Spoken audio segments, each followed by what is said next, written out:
Thanks for a good look.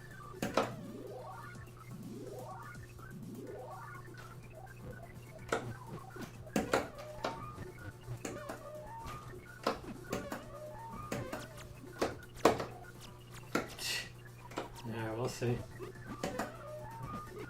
I do suspect that he's sitting on something.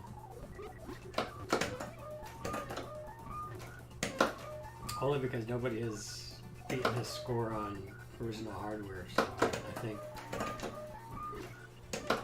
But he still might not, because I don't submit my stuff to Twin Galaxies anyway, so he might not care.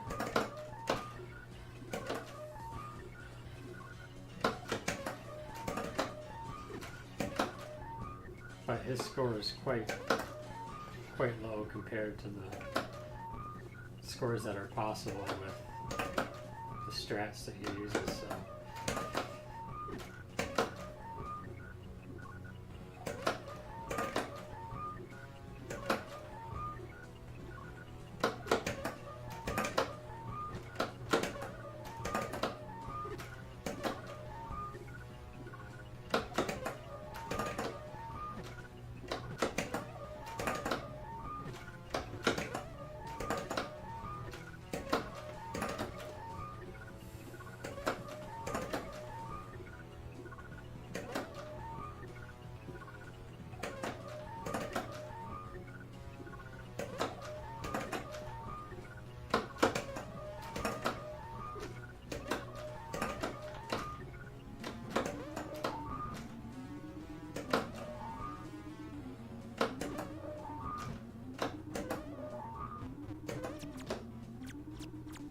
I'm thinking I should.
I really hate that board, mainly because I don't practice it much.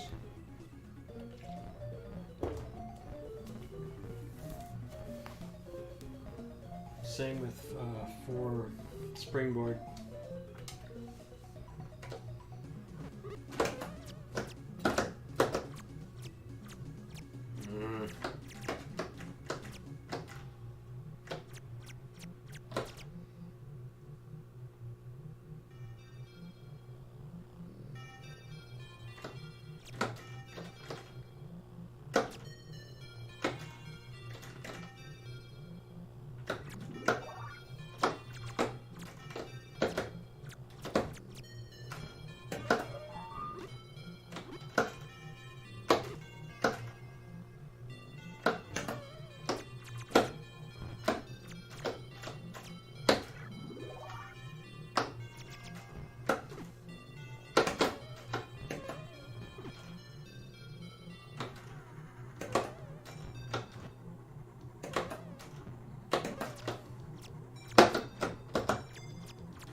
afraid of the Stanford below me.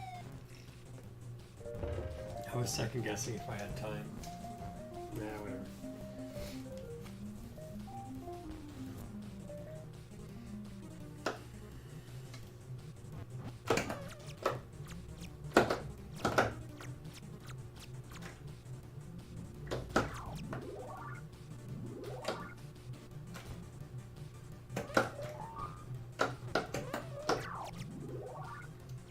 I'll take the quick two.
triples I can't anymore.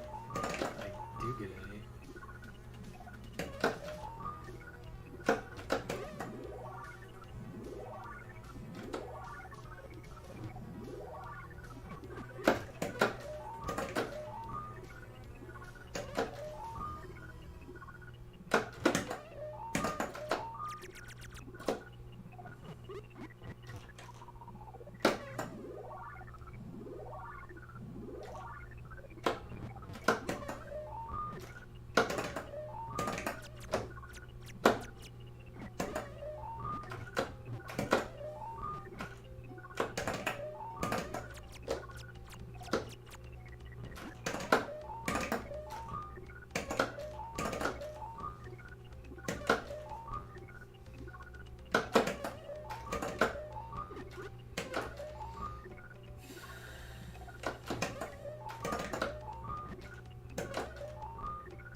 fingers.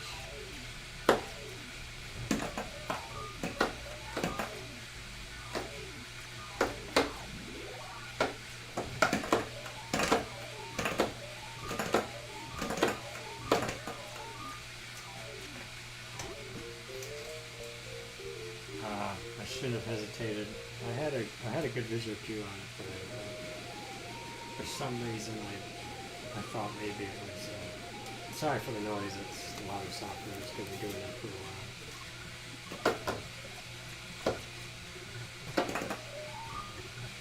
There we go.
fooled you.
Holding up the wrong time. I ended up steering that bird the wrong way.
for it.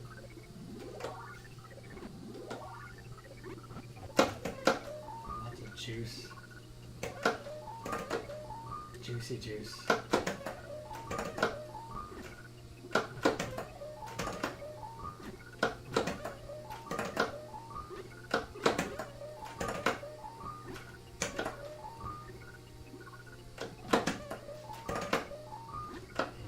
It's like the NES Jam. You're like, boom, shakalaka. He's on fire. I'll take it. Got him indeed. That doesn't happen to me very often. So I'll take it like you get it.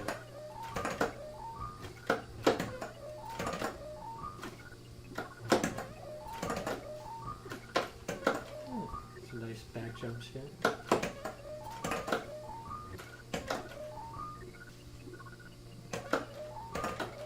It makes the board juicier.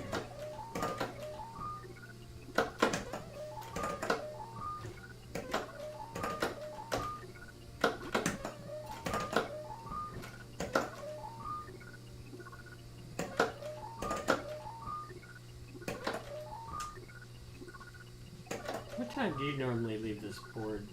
I've been leaving when it hits 700, but sometimes I wonder if I should stay a tad longer, like 500 or something.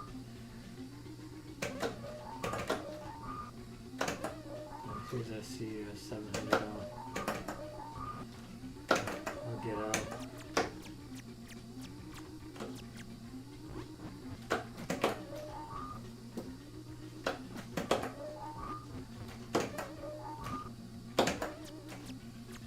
I guess it's alright.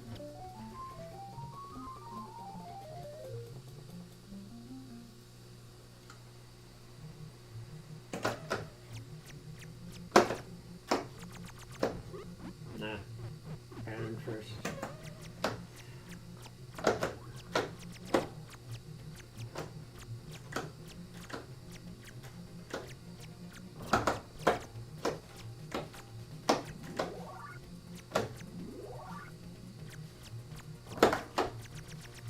Sometimes. Yeah, I'm gonna give it some thought.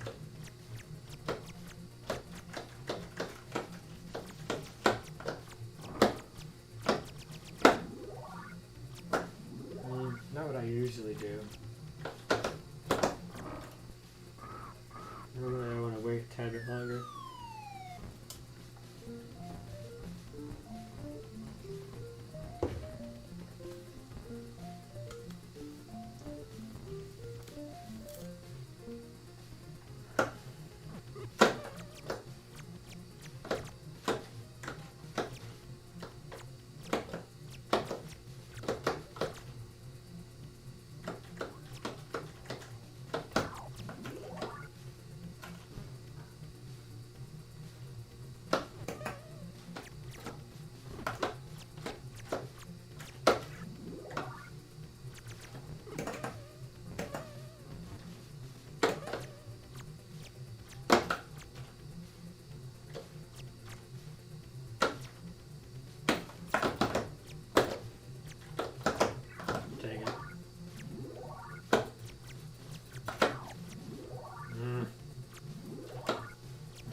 changing the timing on that because I'm jumping up to the left, right?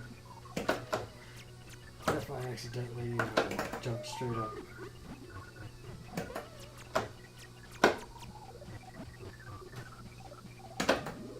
That's your my points.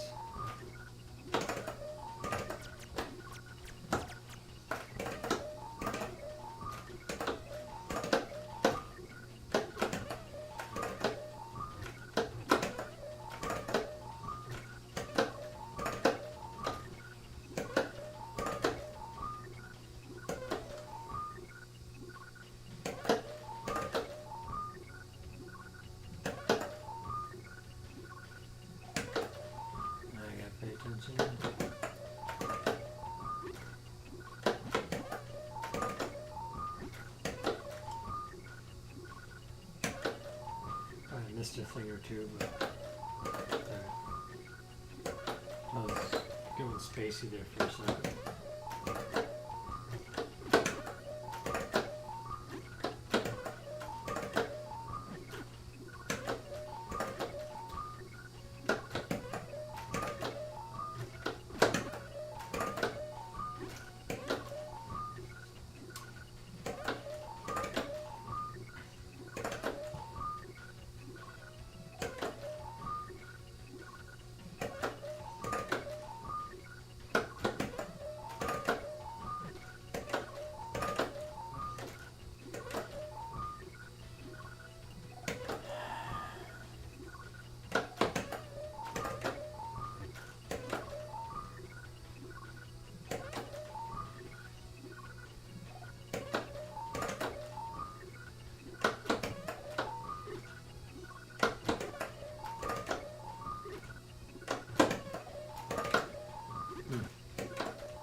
Precious points.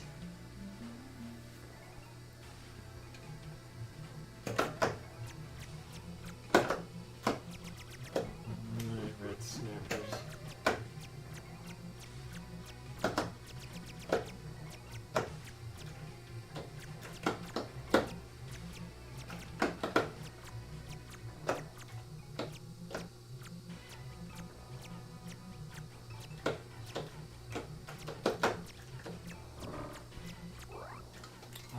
I guess I wasn't.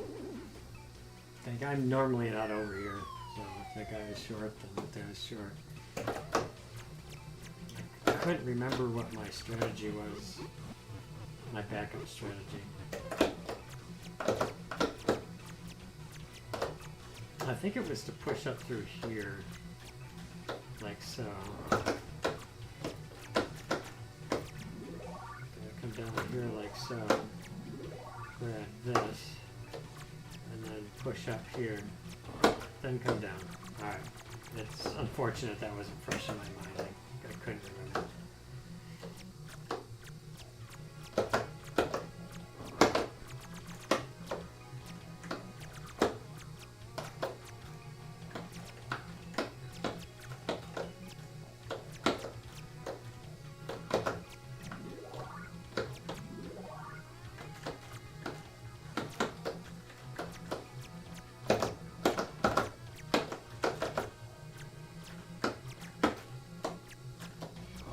That's a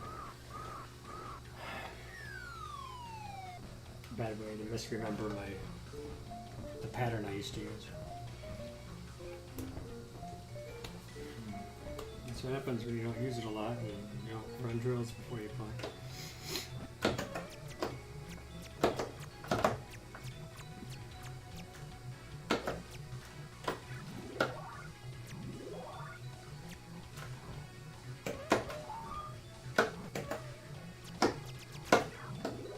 Always something scratches the crap out of me.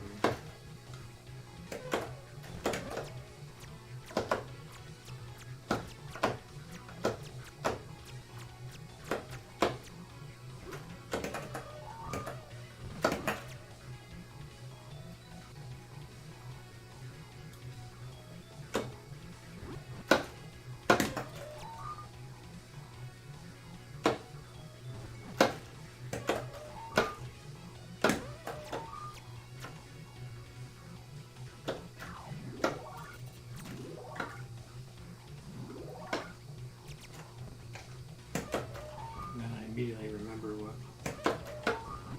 my backup is. Alright, just brush it off, whatever.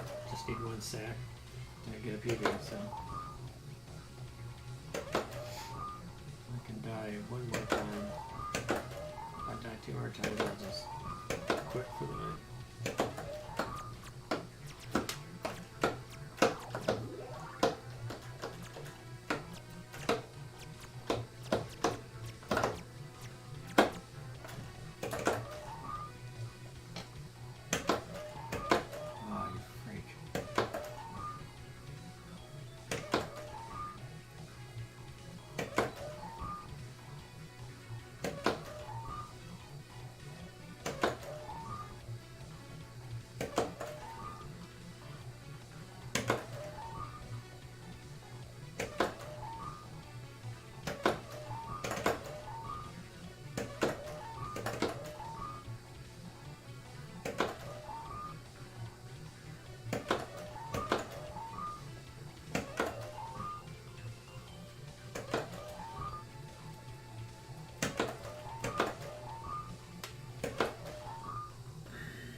Get out, whatever, I'm just irritated.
Ah, see right there?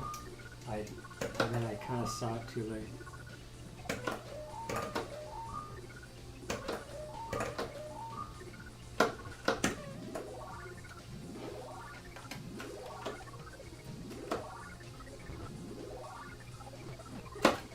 Thankfully, still came together.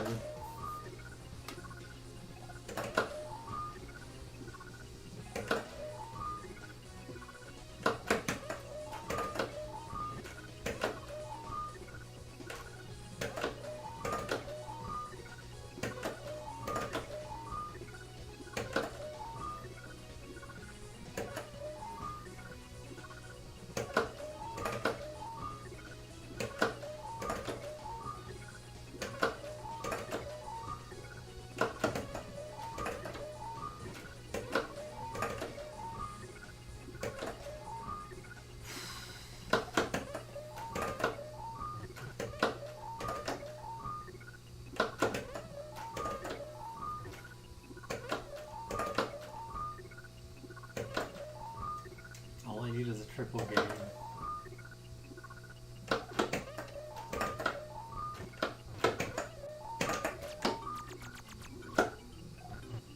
I'm not gonna do a back jump or whatever, dude.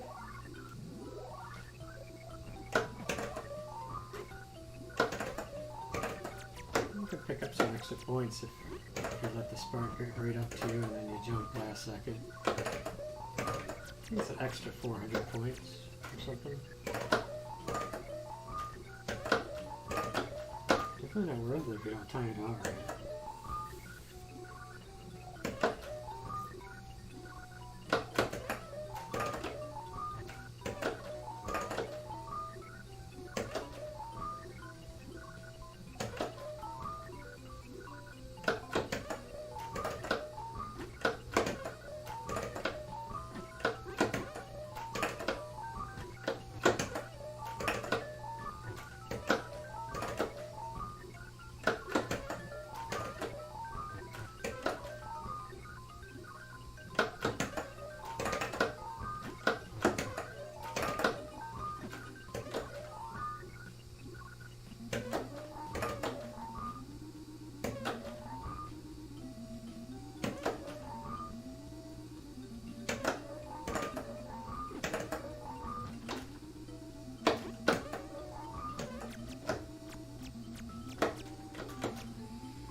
I should have just gotten out. Not early sack, that's all. Means nothing. Just an early sack.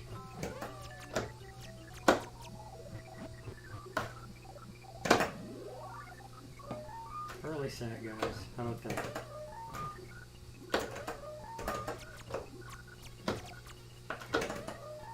Yeah, for now I'm gonna get out. I'm just not practiced enough on the last few seconds there. Keep second guessing my behavior.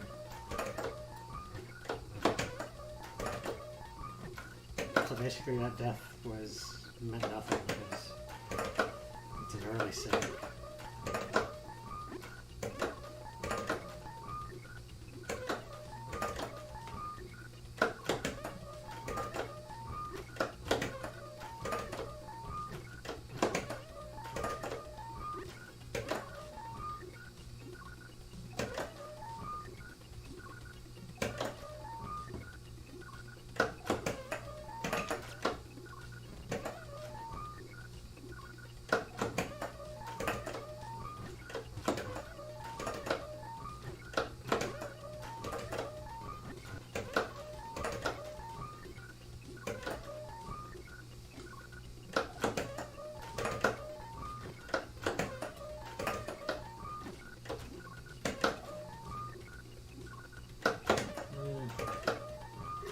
I'm getting spacing.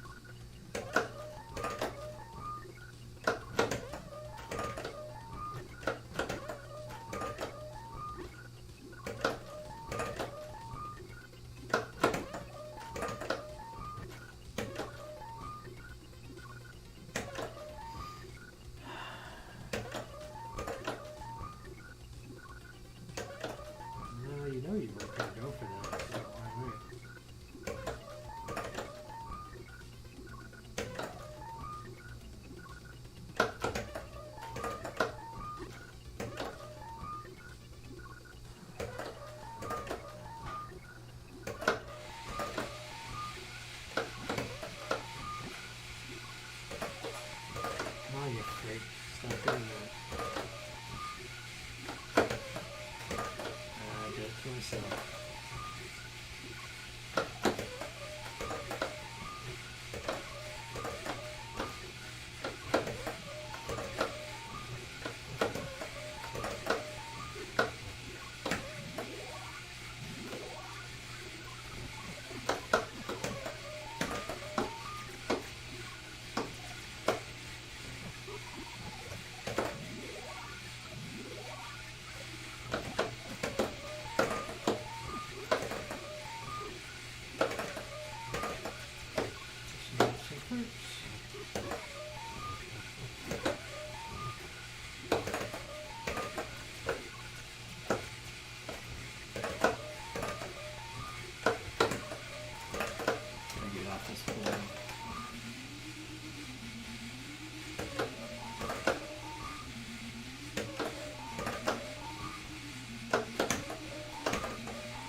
Do that for now.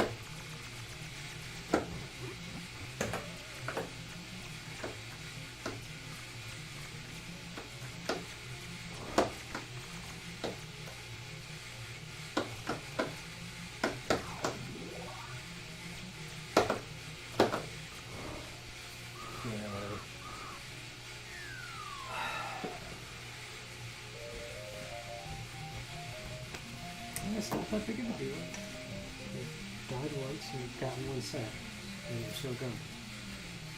So it's actually not that bad.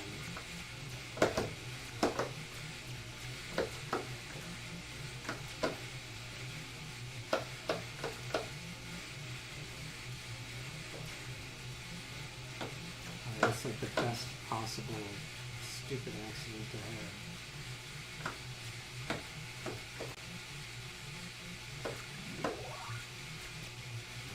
Actually best. You couldn't ask for a better death.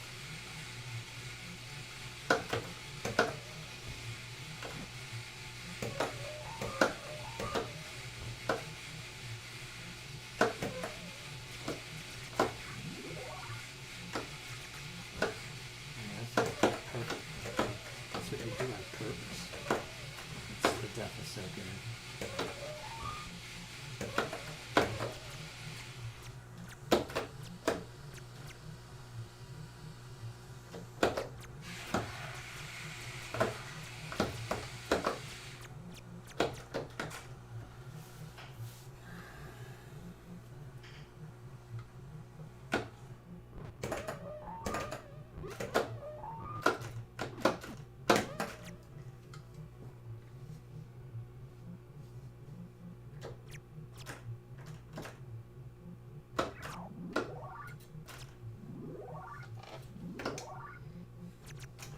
That's right.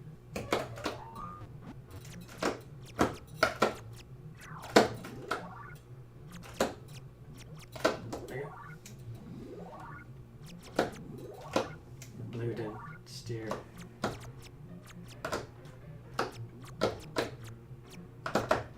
Could have had a 5. That would have been nice. I've gotten 5 before. It's just cool to see.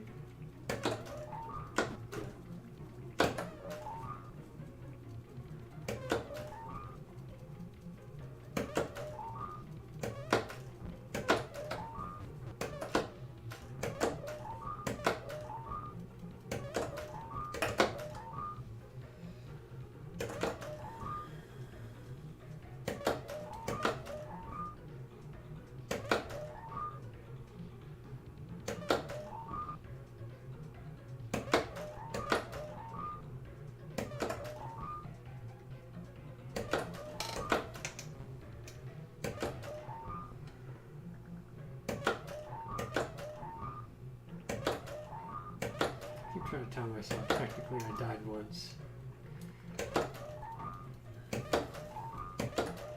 That's good.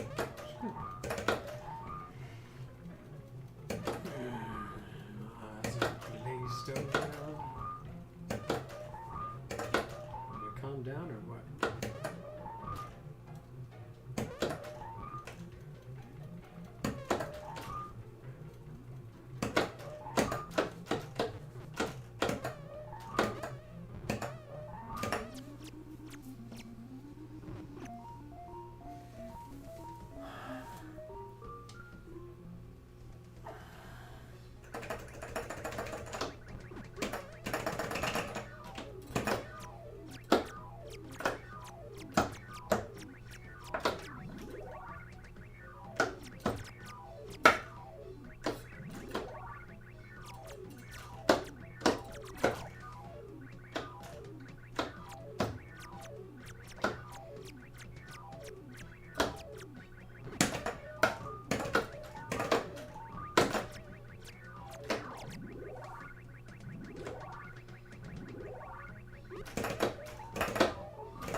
Thanks, Stanley. Space to be with you.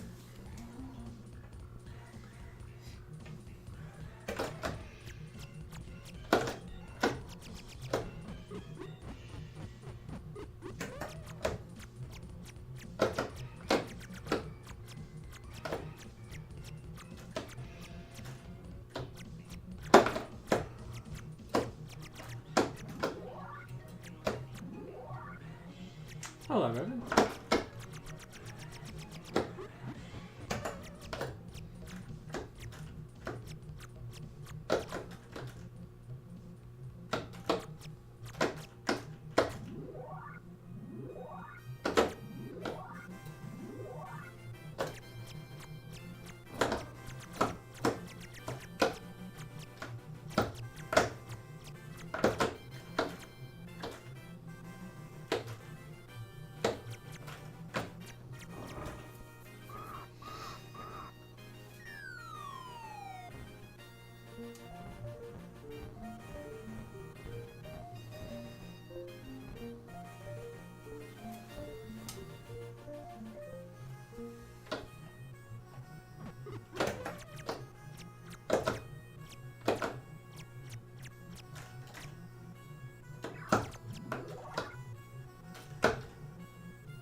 DuckTales? I don't know.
It's well optimized, the game is.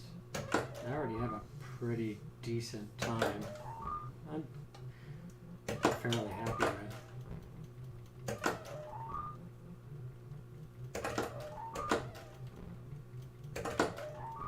Oh, my eyes are getting all spacey and crap. I hate these long games.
sure how to get to the other one. I've never tried.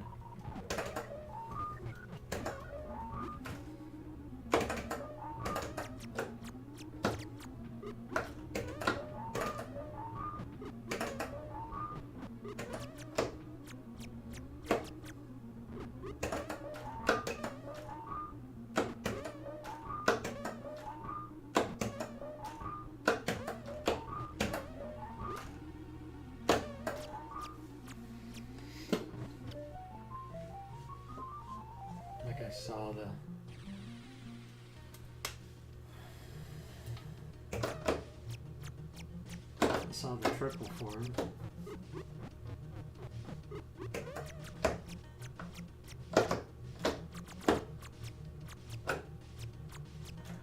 My buggy eyeballs.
2,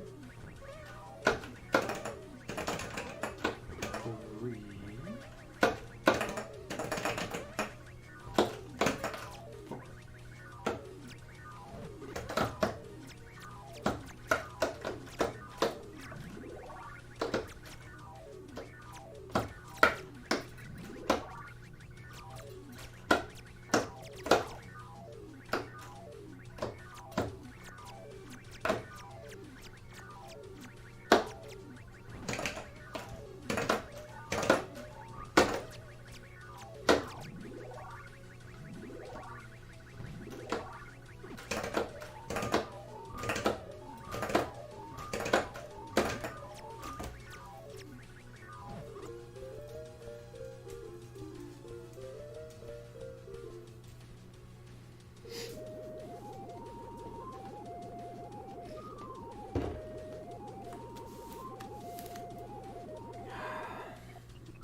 Triple down.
two reds here, huh?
Lots of fruits.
Thanks for the follow. Welcome.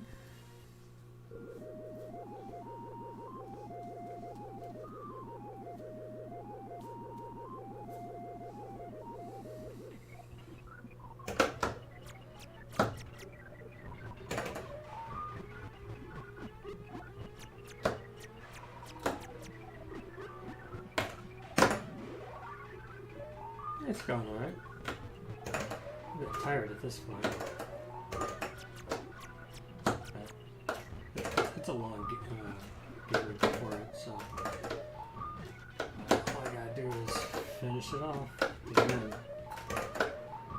should be a TV then. But I'm gonna have to focus though. My eyes are getting kind of lazy.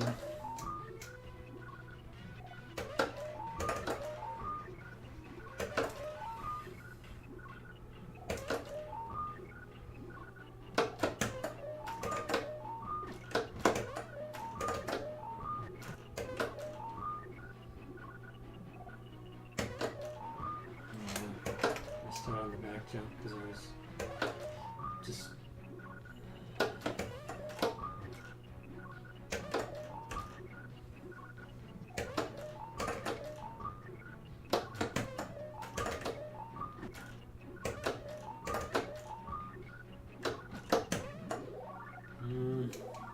nice, too far away.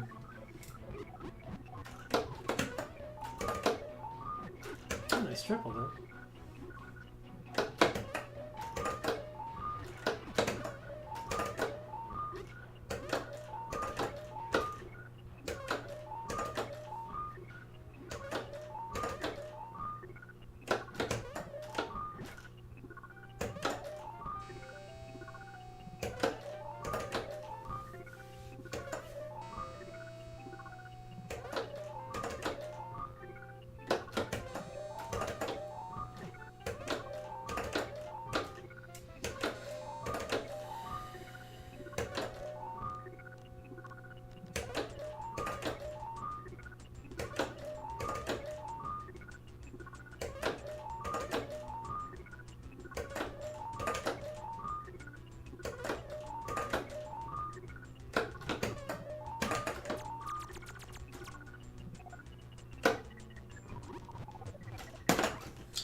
I mean, I saw that it wasn't going to work, but I ignored it anyways. Oh, another early sack.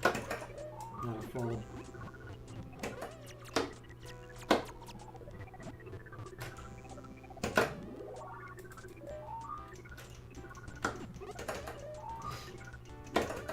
A lot of points for that death, so that's actually quite good. So if I can make it to the end, we'll be doing pretty well.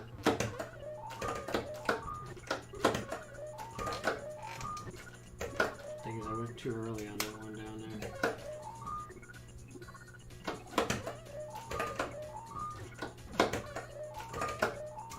I don't think I've actually gotten one of those in an actual run.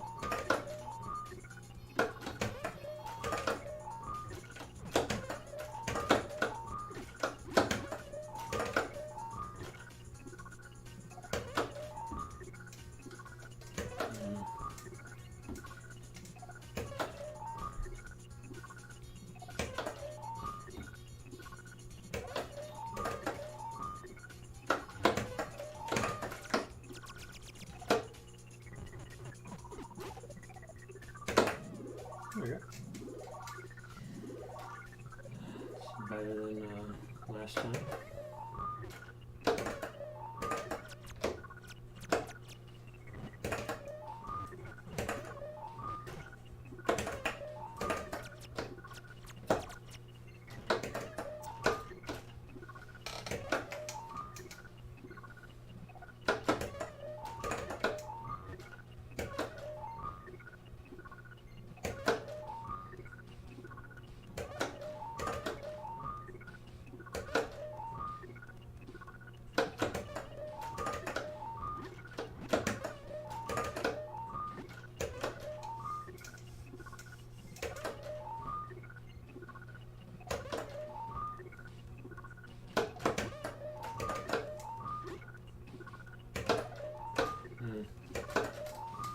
was thinking about the line up there.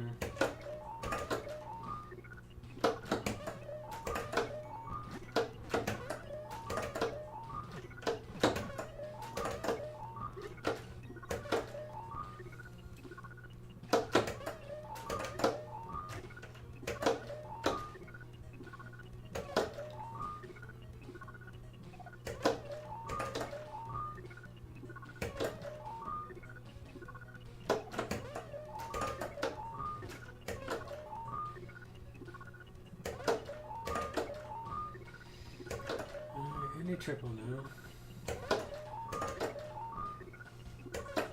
Or a double.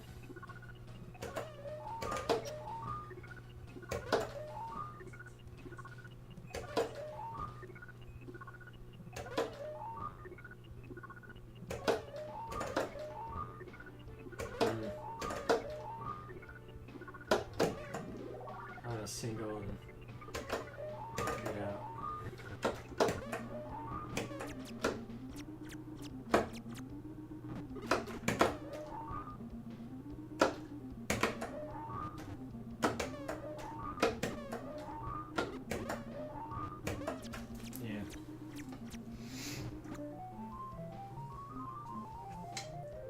Game left. I was over 20k? That's cool. Alright, so. Oh, nope.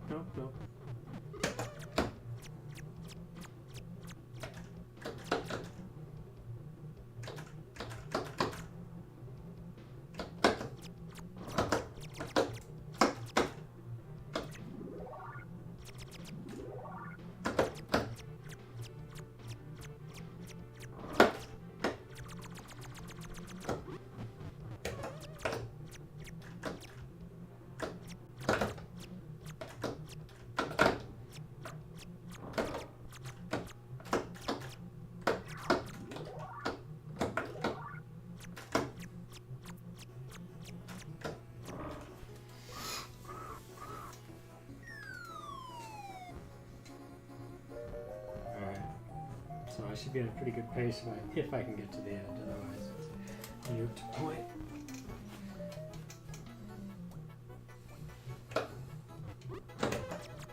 Just look at all the letters and the power. I got an hour.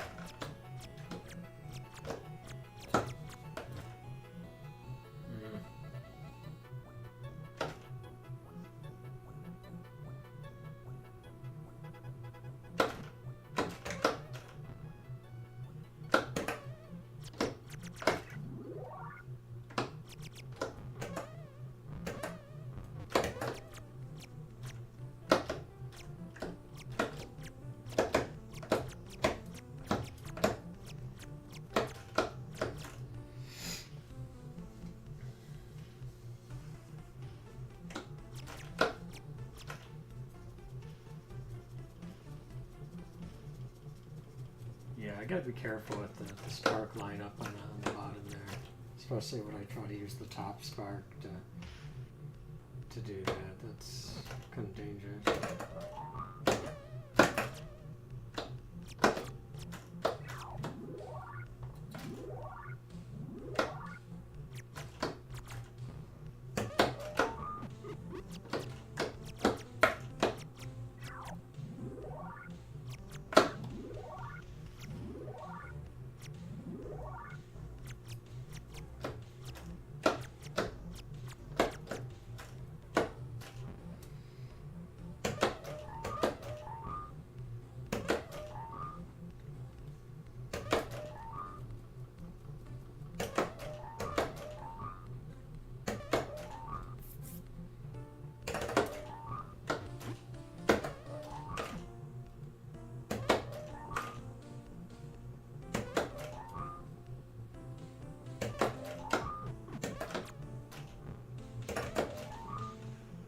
Hey, trainer.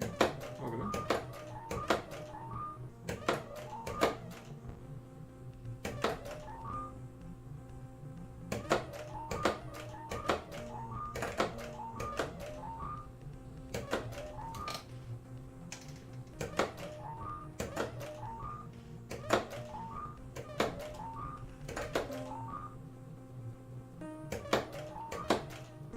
pace is pretty decent.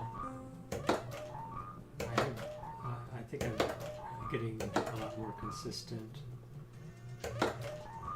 Still need to work on those sparks. Not getting as many quad smashes as I would like.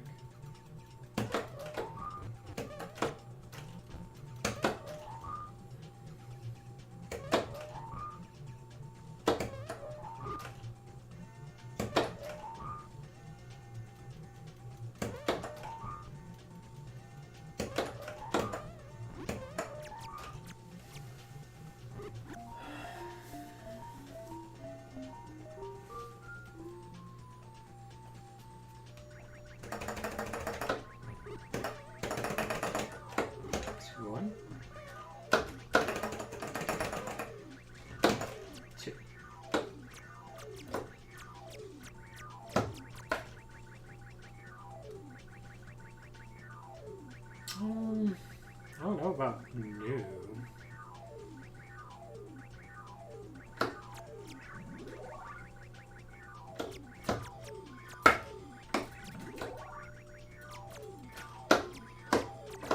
Depends on what you mean by recently. I mean, like within the last year.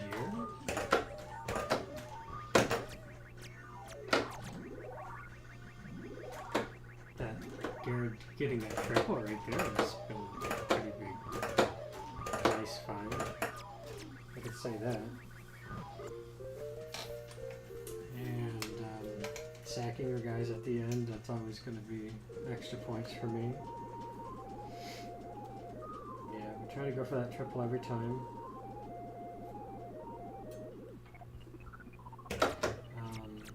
Getting the bottom quad smash.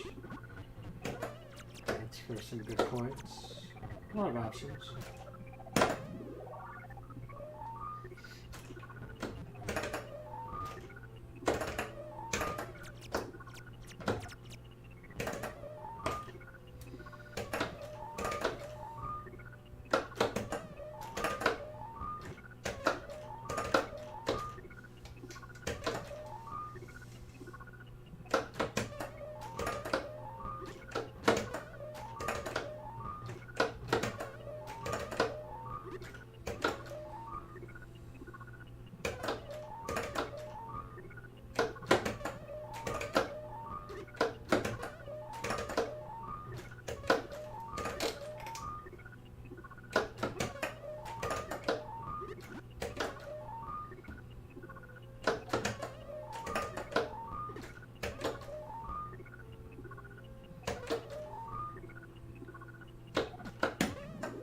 Not be too far. Oh, I barely got it.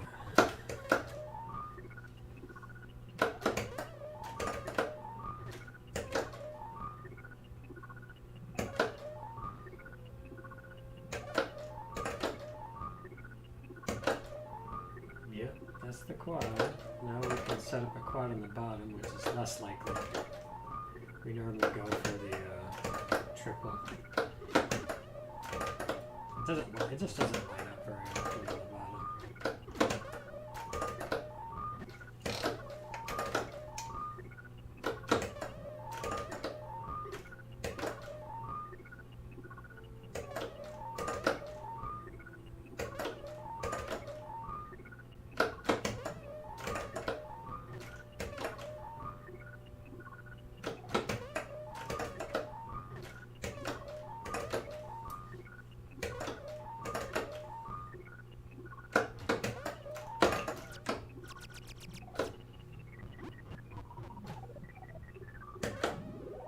So I'll come down here and get this quad and then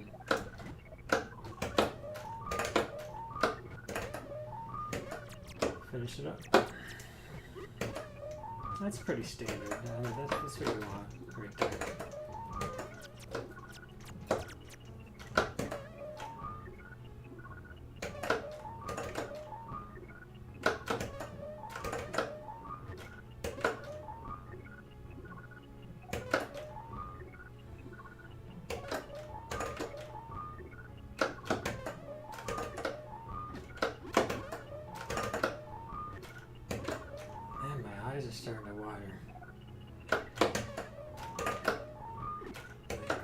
look in your eye from staring at the monitor.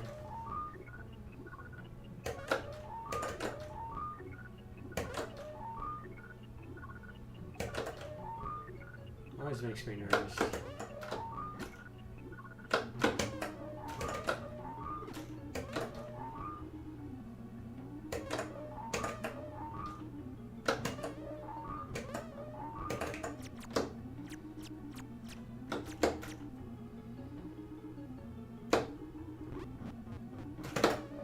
I'll get out.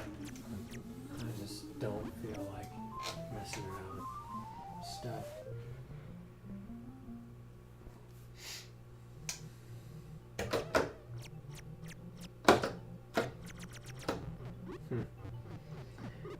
Alright, actually I think we might be okay. Now we gotta see what these dudes are gonna do.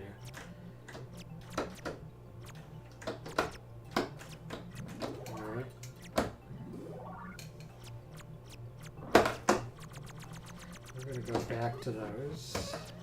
We get some more stuff to do.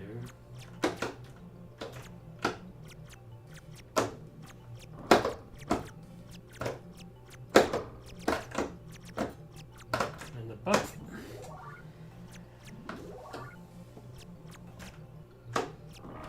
There you go.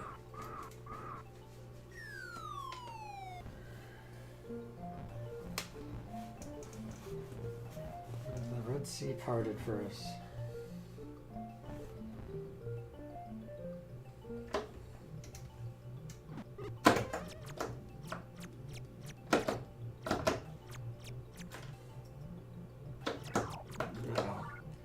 Yeah.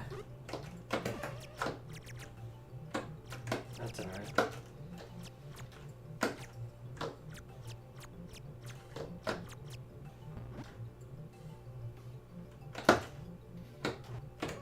Freak. I wanted the guarantee too, so I had to come back here and mess around with stuff. That's alright. Oh, that's not what I wanted either.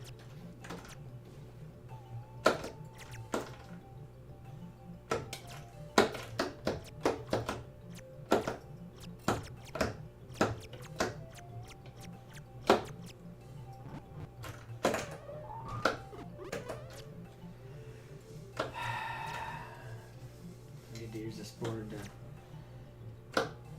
just clear out my whatever it is. No, not with that red one there.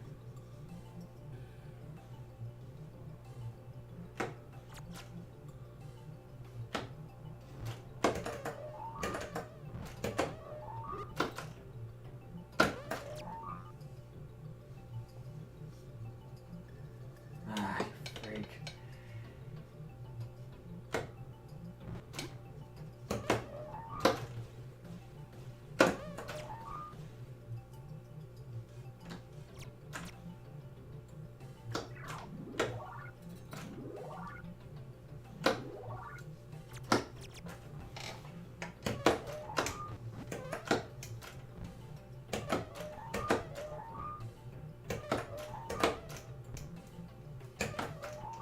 Ah, what a board.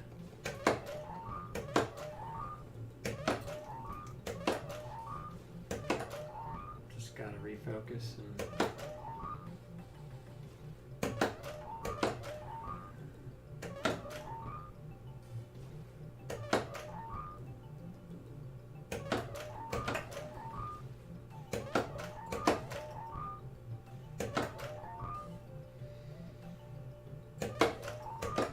yeah, I know there's the, what if this dude doesn't go away?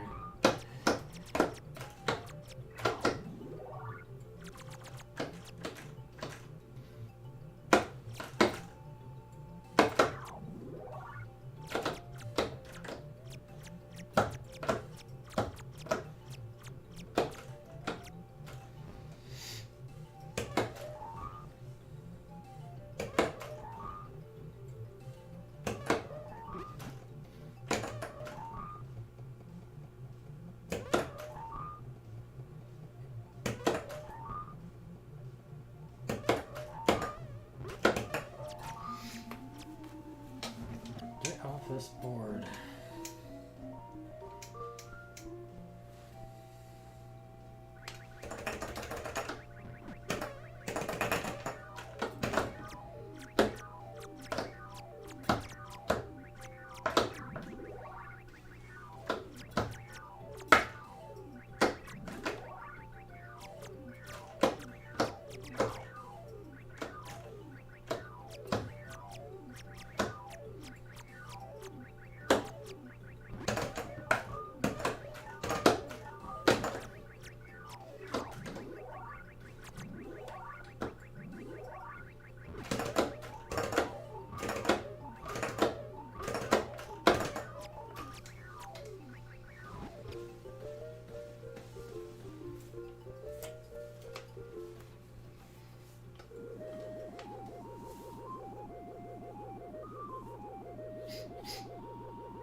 Looks nice.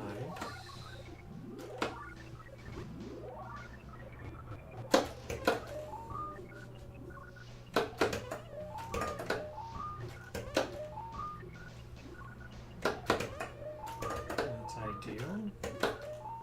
That's what you want. 5-bagger.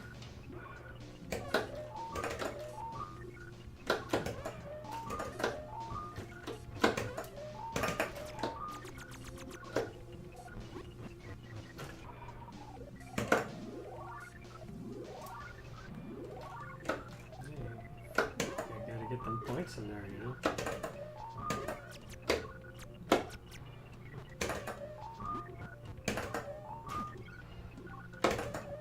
Ah. You gotta get to the end to cash in the PB there.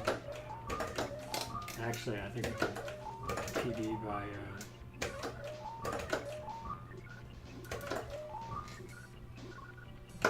during the start board on E, maybe.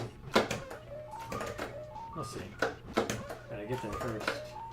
One input at a time.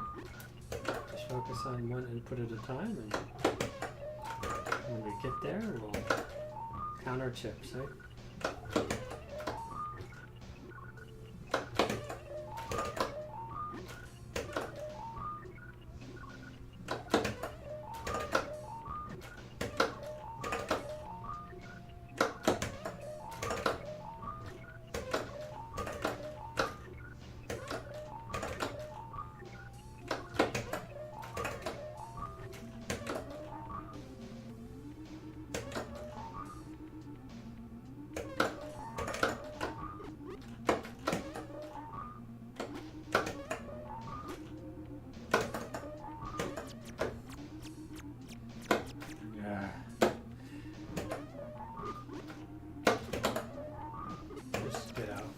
Myself here. Alright. Blue chain.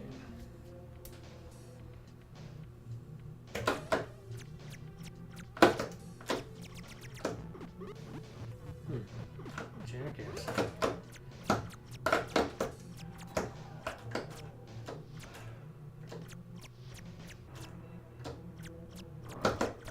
A double jackass.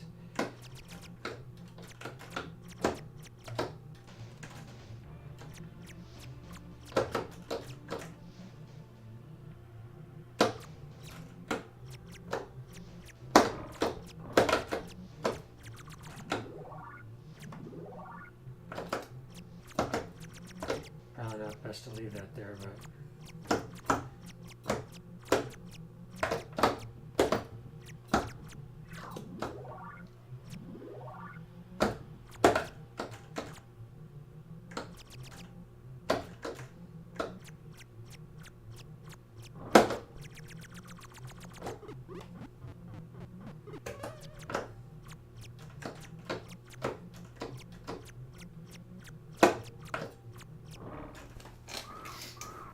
yeah. Not sure if that was the best way to handle it, but it was a way.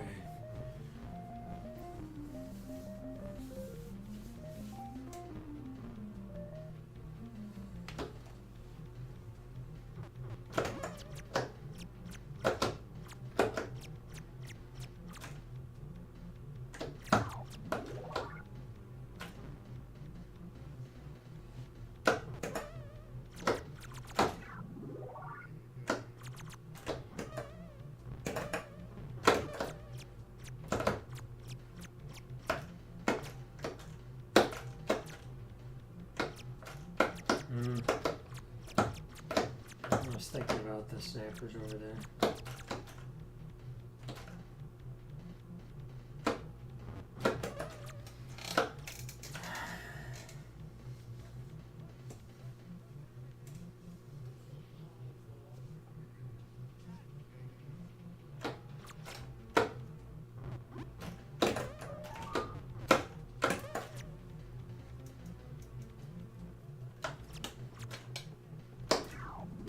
Okay.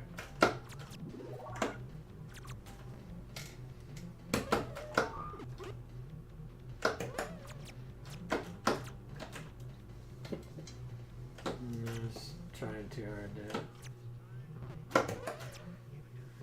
Yeah, I know what I did. I know what I did. And it's going to take a long time to get that snapper to do what I need it to do. If he does it at all.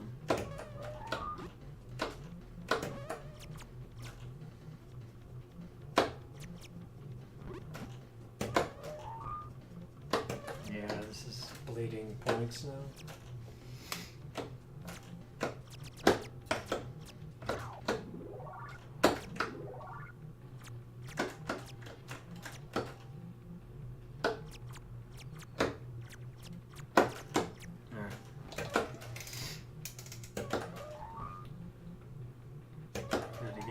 The platform.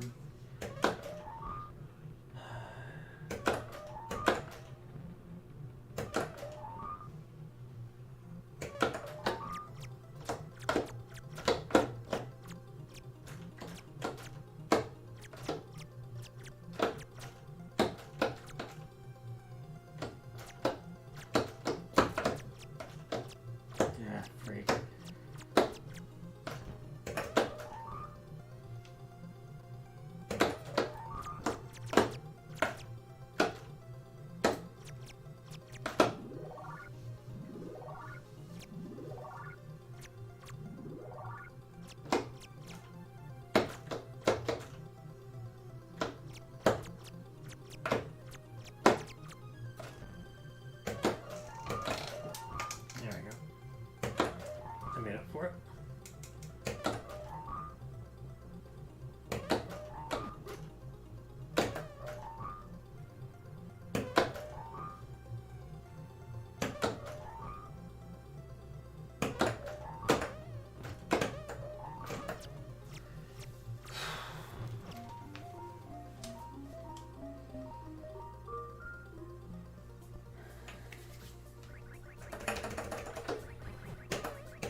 take a trickle here.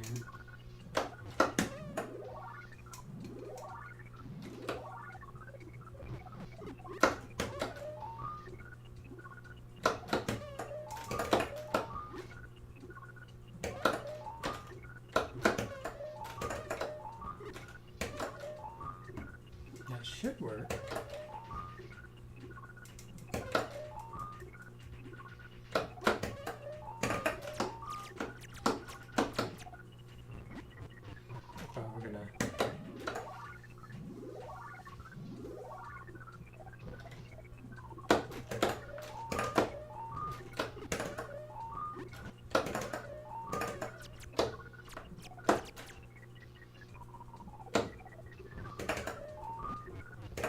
Take some stuff safe.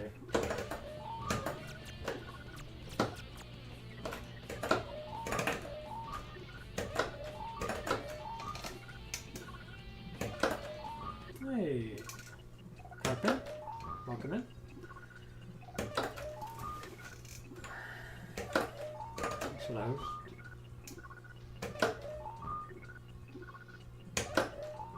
So got a lot of game left. Do I have it in me to complete?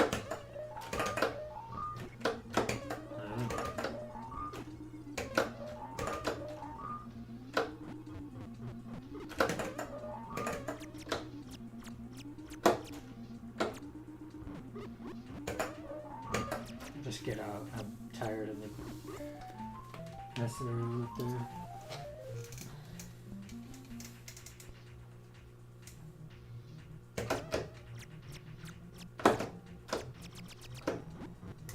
Good, we're staying out of the way for now. Okay. I'll find a way to get over to the right. You'll see.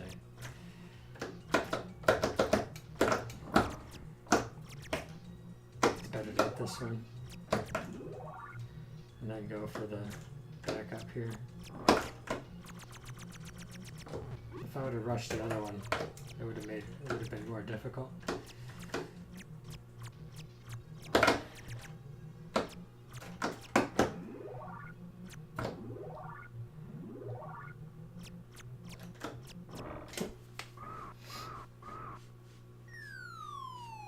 Yeah, that was much better.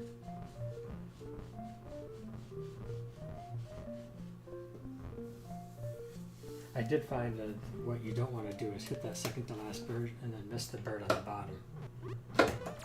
Because then you can't use that little back up there.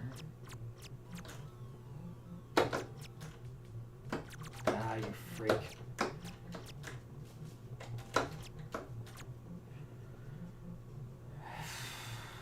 I don't care where you go, just as long as let me get him off there.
2 parts and 3 levels to go.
Juice.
Clean board.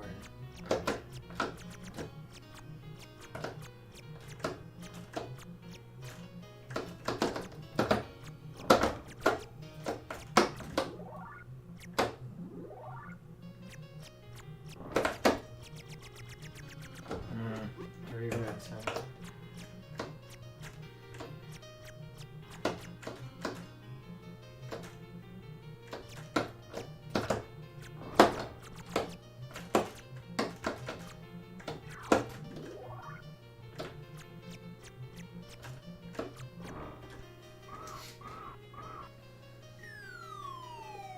Take it.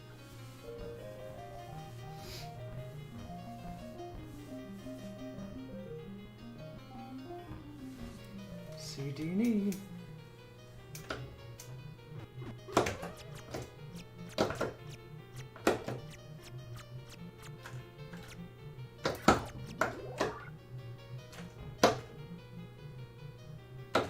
on red. How about both of you? Oh, let me see. Nice. Now I'll take it. Simplify these.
Beak.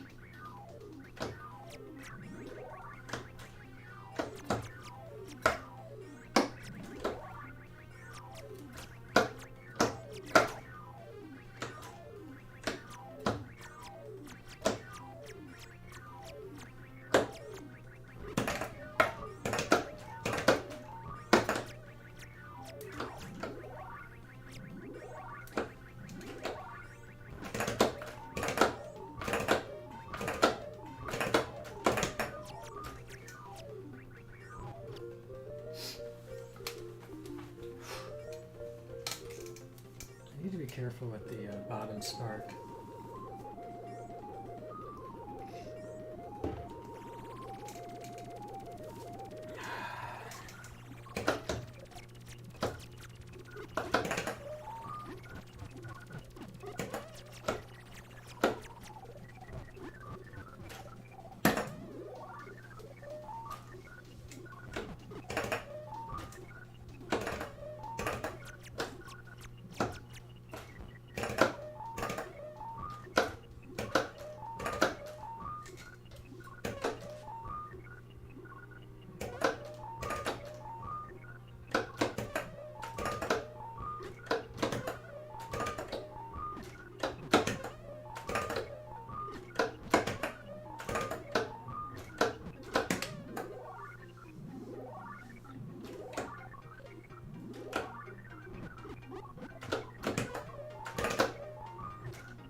Okay, go away.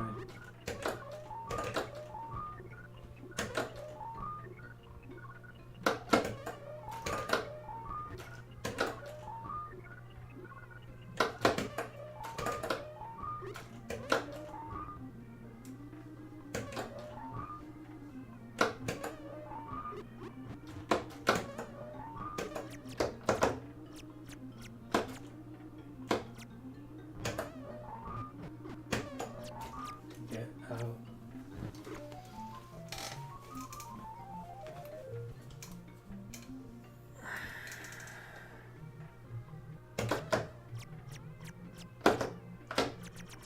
I see you, but I think you'll be alright.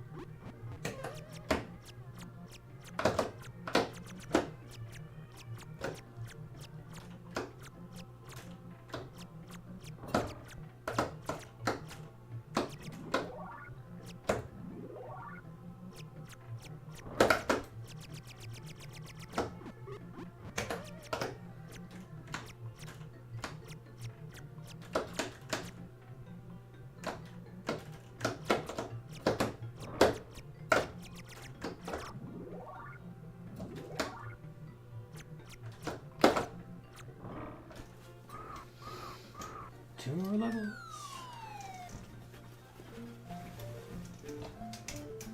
Thinking about skimping maybe. Like too nervous or something like that. Skip.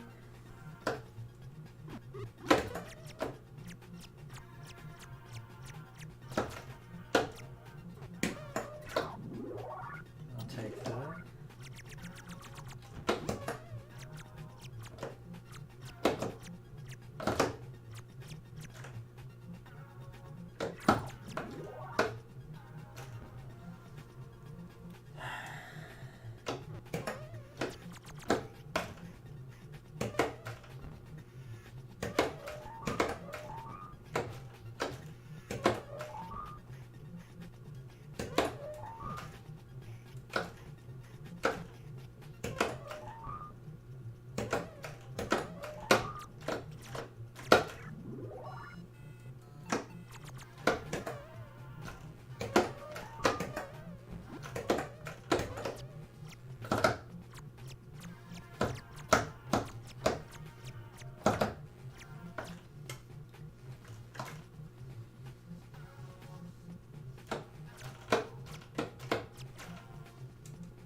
Just get out.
for a triple. That's what I want to.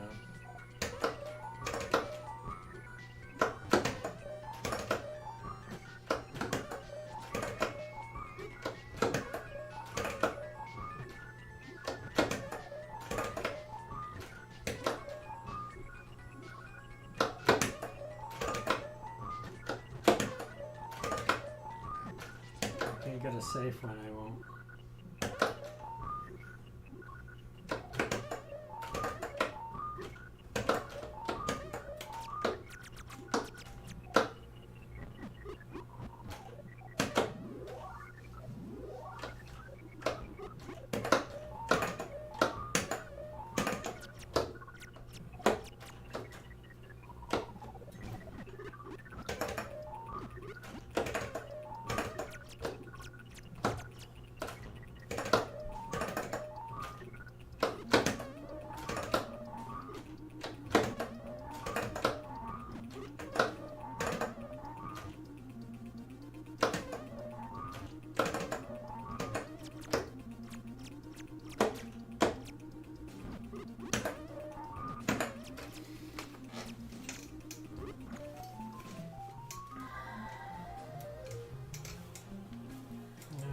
Nice and clean for me.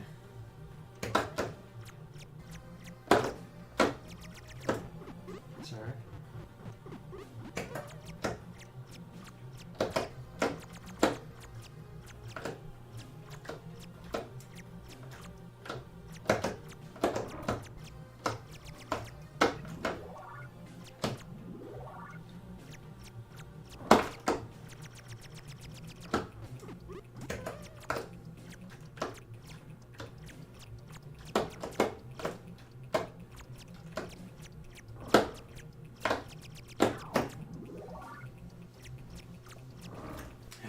Dang, I thought I was gonna get walled.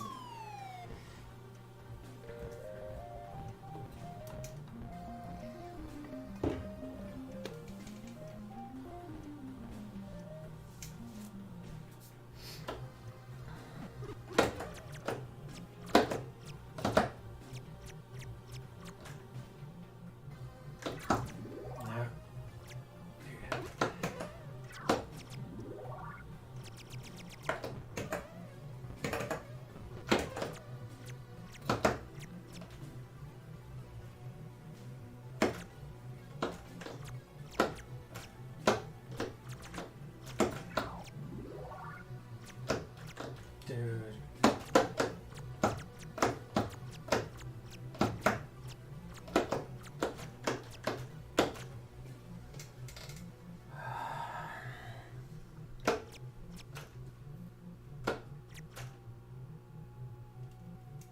Yeah.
send them sparks.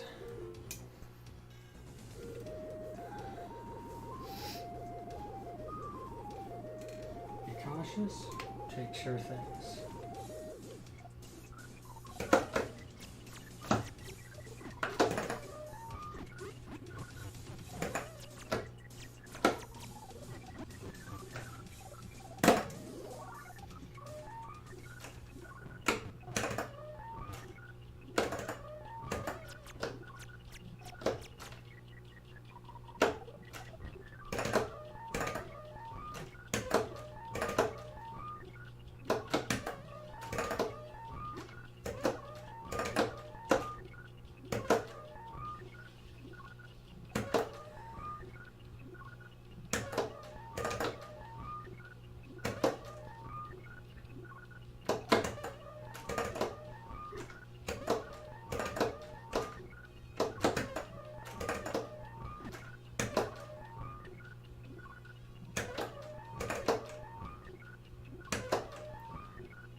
Ah, stupid red snapper. This could be bad.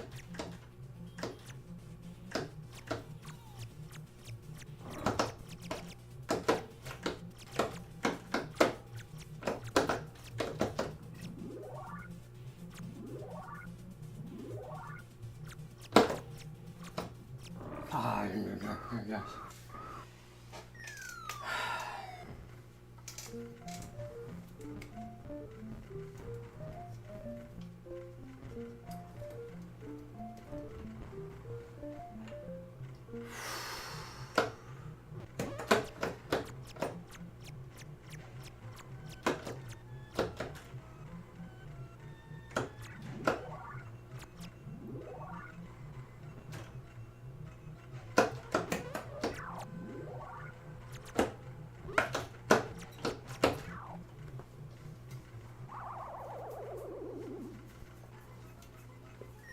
Nice, nice. It looks like it's been confirmed that this is the highest score that people have seen on an original arcade Donkey Kong Jr. board. Unless Marky is sitting on a cassette, which you'll have to show the world. But yeah, so that basically had one early sack, basically. I messed something up, but it constituted as an early sack.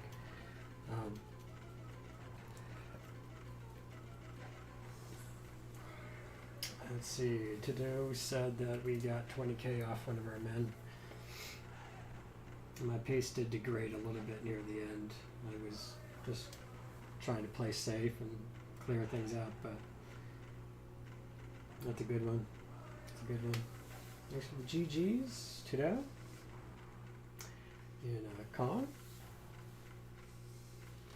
And Gil Kong.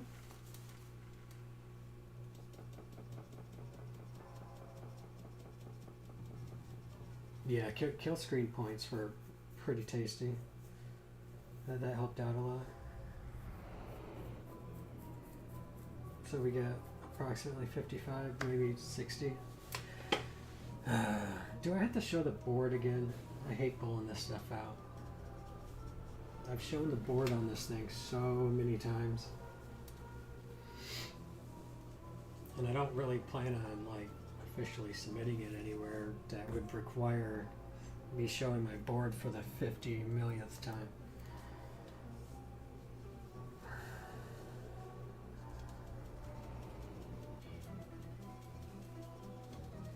Man, my brain is fried now.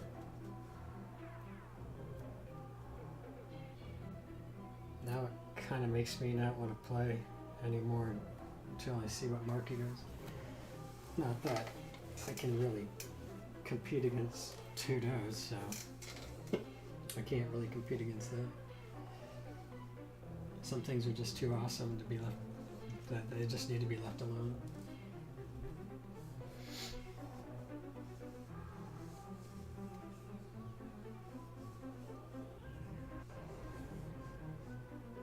I like how when Junior dies there, he doesn't actually land on the platform. He just clears right down to the water.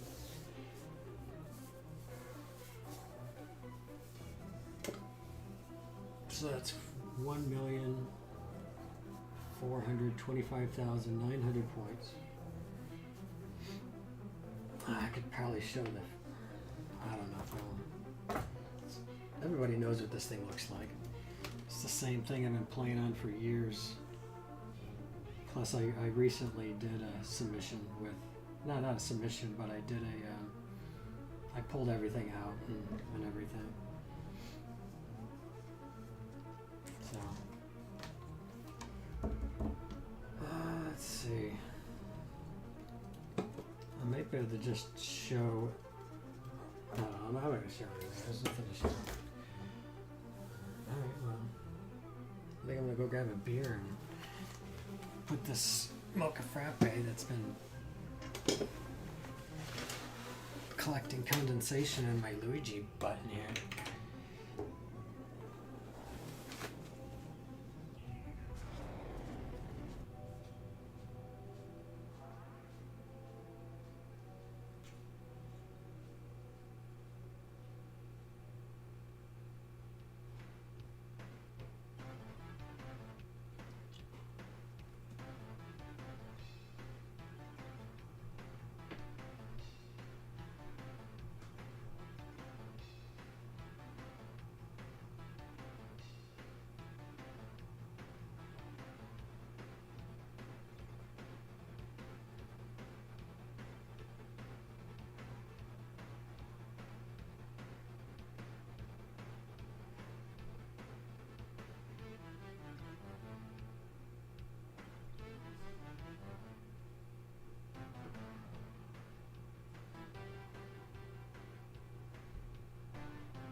just realized that this is also a live performance, which is pretty fun.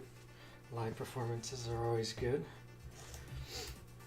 Not at a bar or anything, but that's the second highest game we've seen. Well, I don't know what your earlier scores were to do.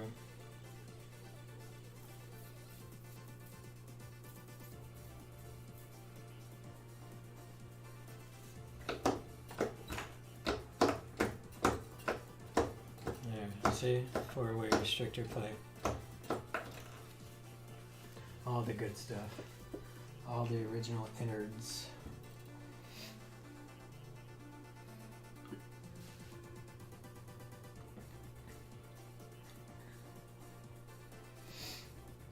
I'm trying to think if there was anything noteworthy.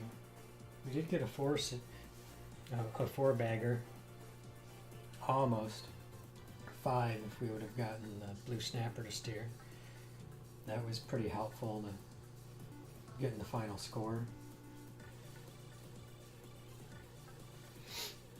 Second highest? Okay, cool.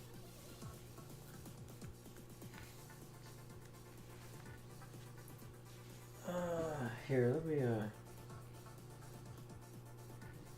give me a second and I'll be able to post it in a minute. Afterglow time, yeah.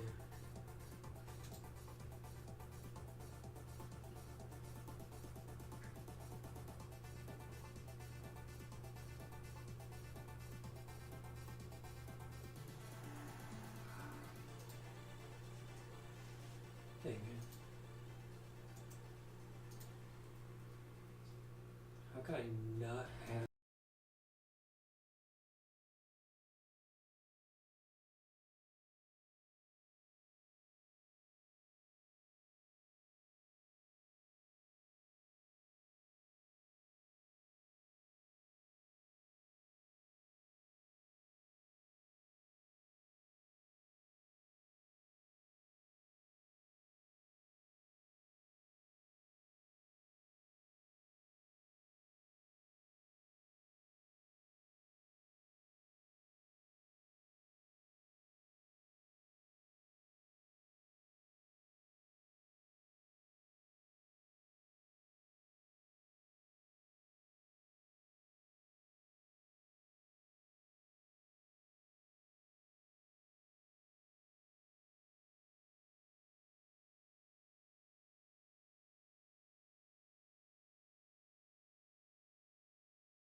I can't do it on there either. Gosh. I got these filters on here for the kids and can't even view it, but that's okay.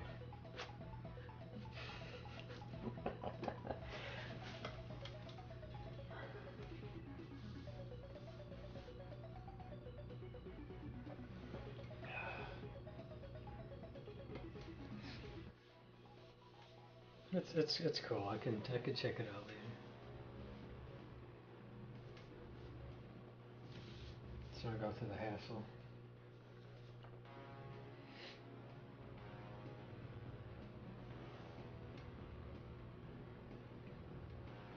Let's see, what was here, let's update my score on here. Let's see, what was our score? So 2590.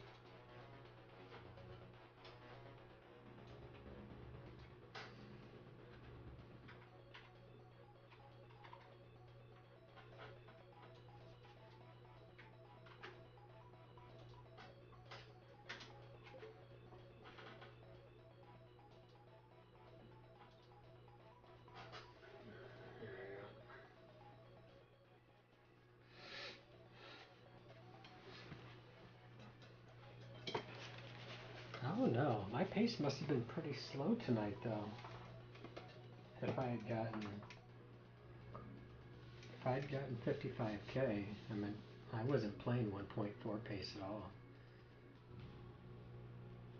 But I was getting the fast spark bonus more often. I think I only missed it a couple times. I hit it every time. That was a big help.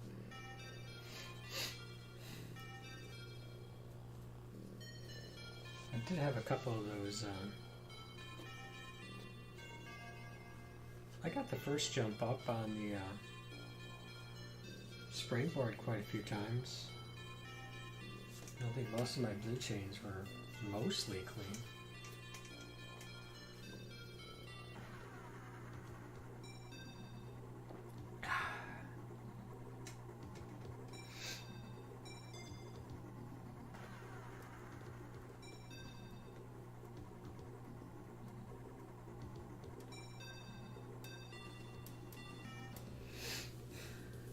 See. Yeah, the stream layout I think is pretty cool. You can actually actively see my inputs as I play. It's a big plus. Using the what's called Mr. Video Capture, so I can outsource that. You can kind of just watch that, and then you can see me, and you can see how the screen correlates to what you're seeing.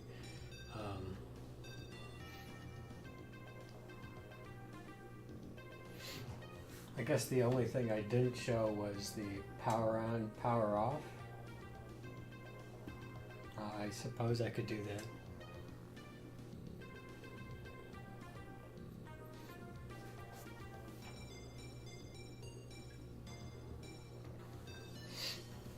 I showed putting in a quarter. Yeah, because I had it on before I started my stream. Is that going to matter?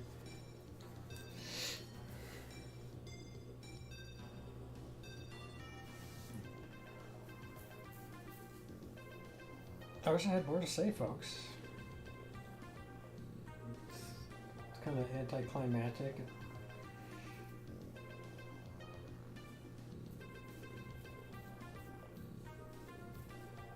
You got my run all calculated already.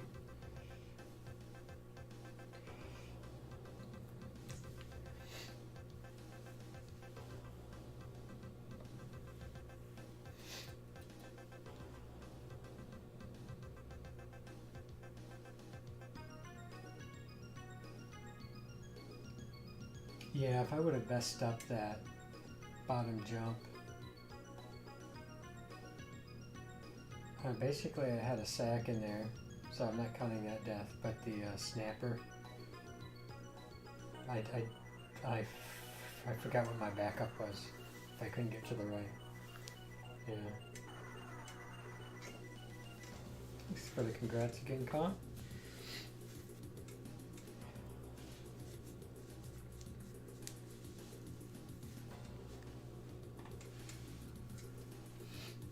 .5 or bust. Yeah.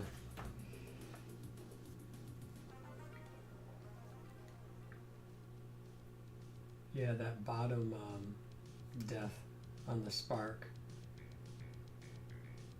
board. That's. I thought I had that.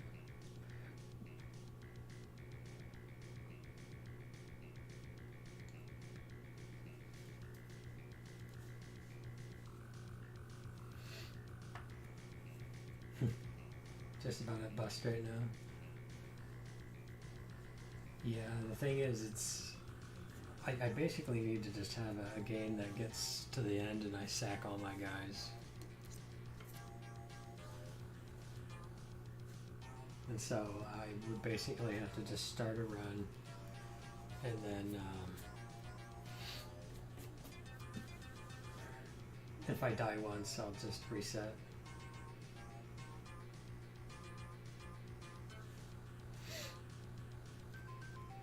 I don't know.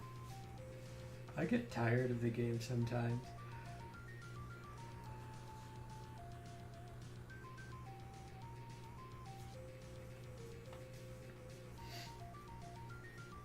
Like, I come back to the game every now and then to improve my score. I don't actually stay on the game very long.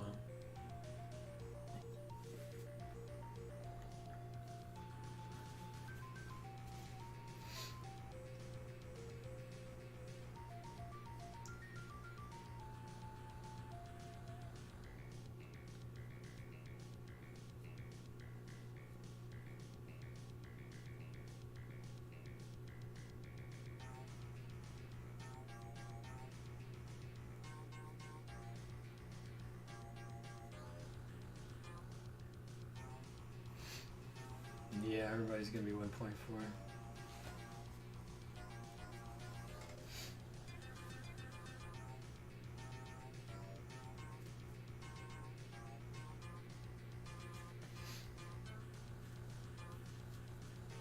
Yeah, these old arcade games are getting pretty well optimized.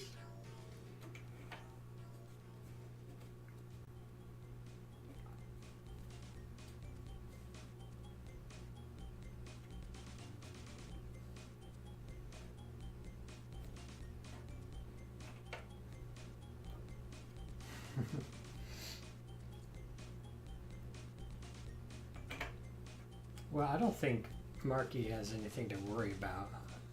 If he's only interested in like Twin Galaxies list, then I'm banned there, so this is not going to be listed anywhere except for.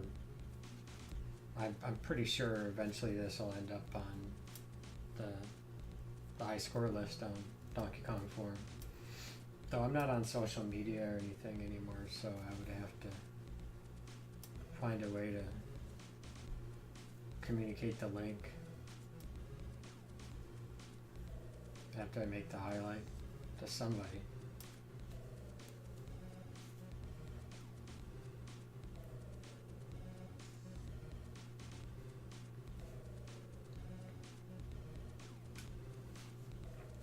I think last time it just got updated on its own. Like eventually somebody said something.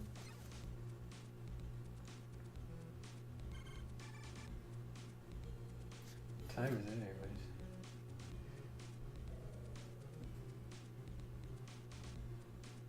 4:39, huh? I still got time. Fire up another one while you're hot.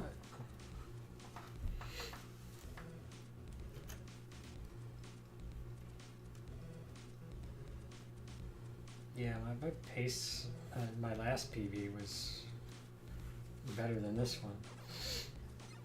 I didn't even have a life that was basically a sack. So the pace on this one must have been a lot lower. That's kind of weird.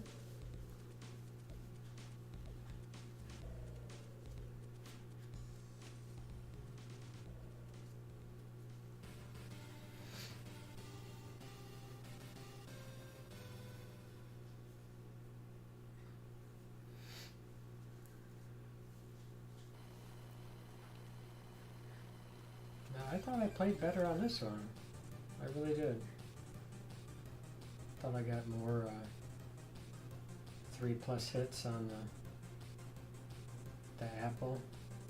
Take an early 2 if I can.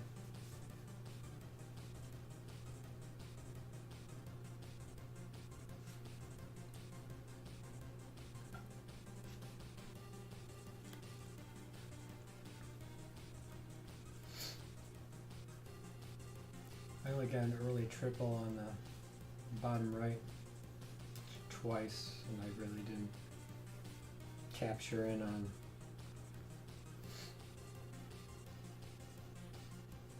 extra red snappers with the top fruit. There's some more potential there. I did miss that one red snapper on the right. Lost some points there.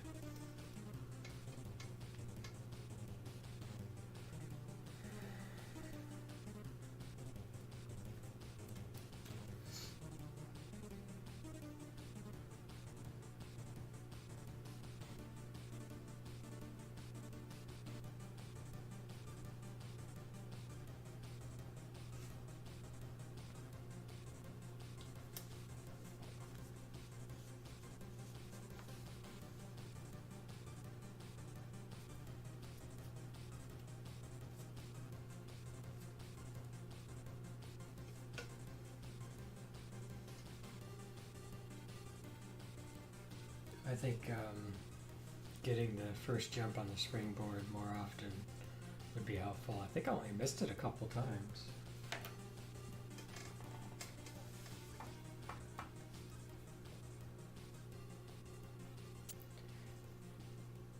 There was that one time where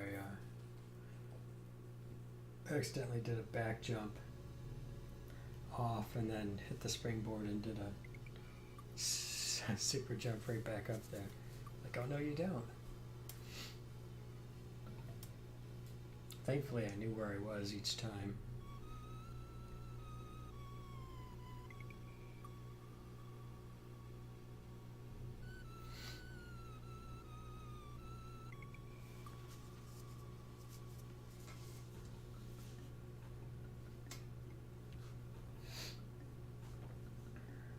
Didn't know what was a thing. I don't remember what I was talking about. What was I?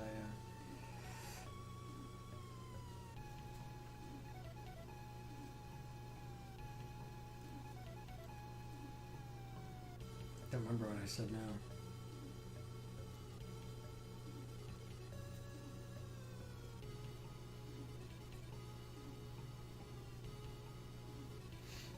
Oh. Yeah, I guess it is.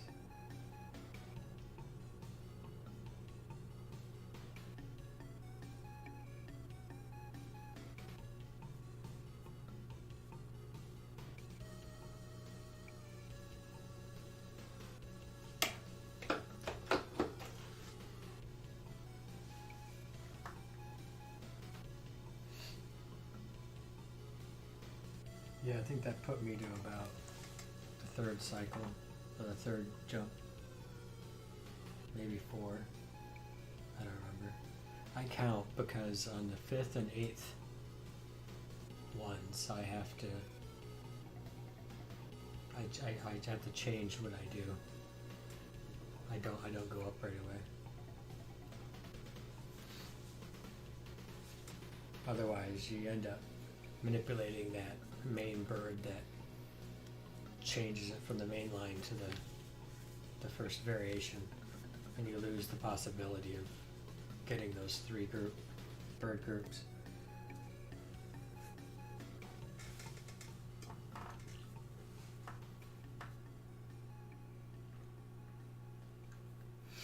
Oh, really? Yeah, I wish I knew what, because I felt like I got a lot of points. I was getting my smashes in there. Guess not. I've been getting more consistent.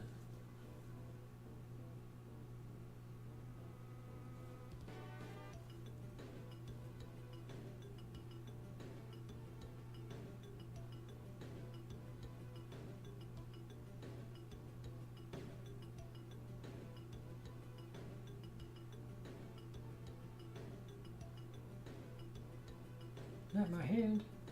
Aw.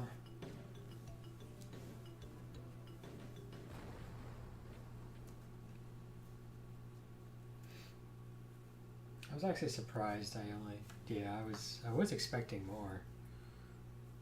I guess I just assume in my head that I'm playing at 1.4 pace, so that if I get the death points at 30k a piece or something. Dude, that was so dangerous. He died. He died anyways.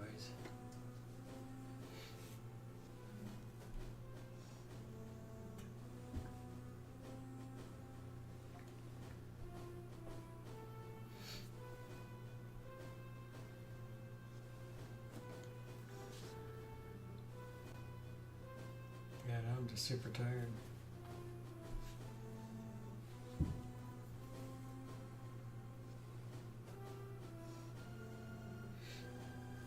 That level C looked alright. Yeah, I was thinking, I got C, D, and E left.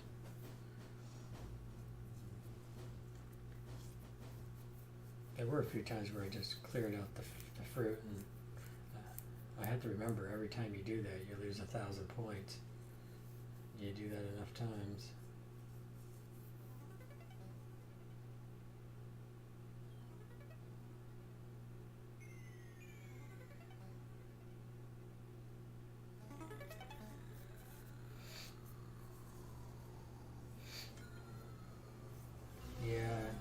once I got to,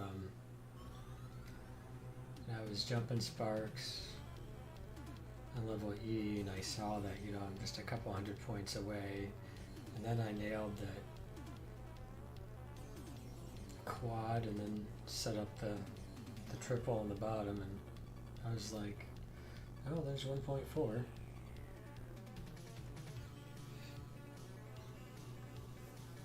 Then I was thinking that I couldn't remember what Marky had done.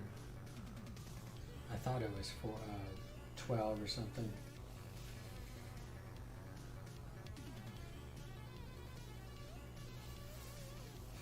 Hey, Paul. Yeah, this is my, I'm actually, my last 3 gaming performances aren't on Donkey Kong Forum. I don't think I'm listed as live there anymore when I play, just because I don't play arcade much, so things don't usually get seen a whole lot unless I submit something, but I've had a couple PDs. I did 2 139s last couple days. I didn't submit any of those because I was looking for to beat Marky's score. Basically, I was just looking to get to the end with 1 sack, which I basically did, even though my pace wasn't as good as my last one. But yeah, this was a live performance here. I just updated the on-stream score there.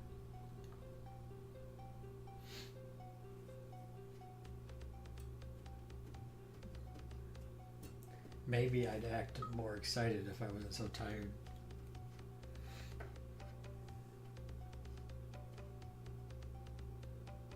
But I am excited now.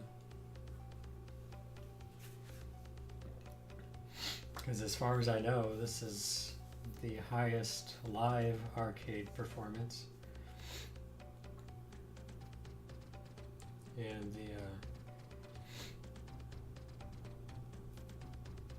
highest known arcade score as of right now. I mean, that's pretty cool when you kind of put it that way. That means something.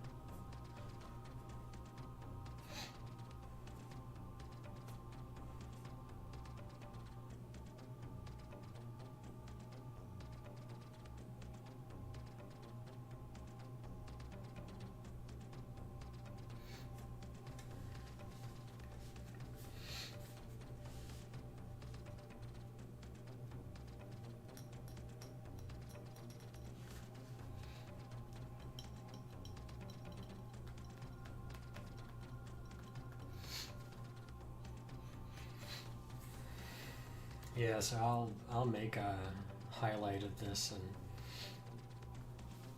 send it to somebody who can try to get it submitted for me at the Donkey Kong Forum. I don't have an account there anymore. But people usually like to see the most updated list. There's been a lot of good performances going up lately. Quite a few. Taylor, he's been doing some good performances. He had a 139, I think, the other night, a couple nights ago. And then that other guy, what's his name? His Twitch name is on my list. He did a 1.4 on his main cab or whatever he uses. Shannon, yeah.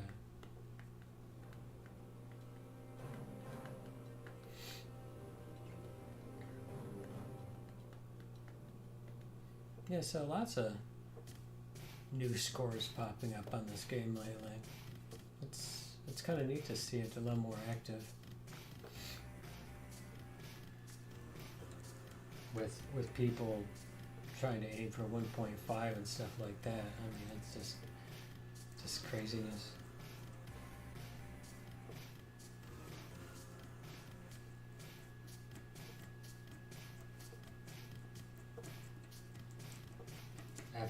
after getting this score, my motivation, I think, dropped a little.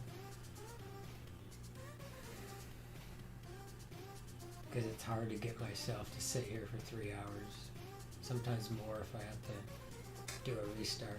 I think I did a couple of restarts. Died on level 2 or something. Glad to get that out of my system.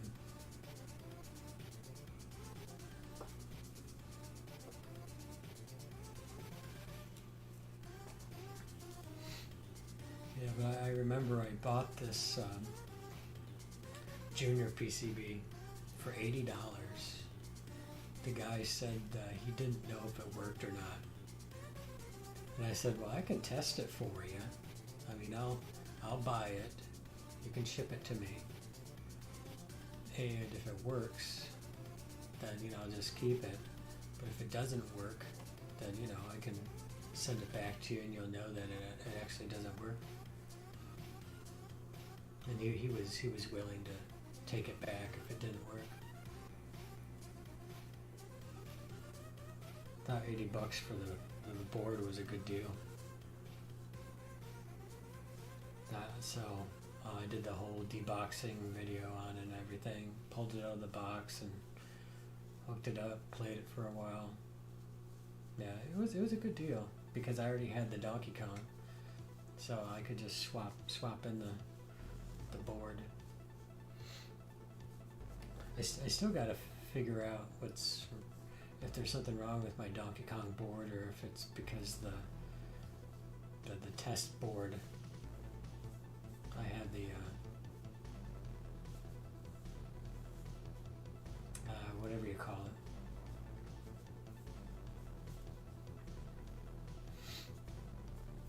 I think it's just maybe too much to have both the test board and the trainer, the DK trainer board with the video output. It's very possible that I have the original power supply, and I don't know if it was if it has ever been recapped. I don't know if it's just not kicking up enough juice, but last time I played there was some graphical issues that pop up.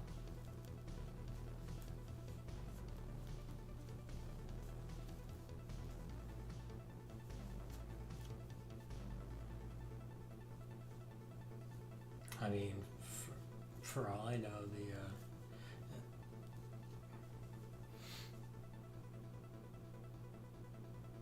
yeah, because the trainer seems to work fine.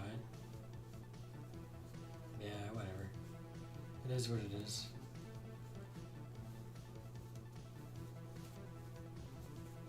It'd be nice to know, though.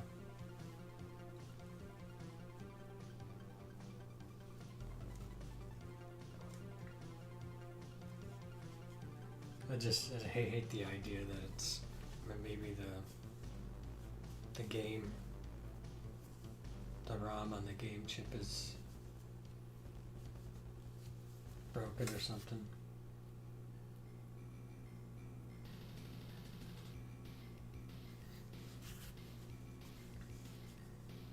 I'd probably have to remove it, use it to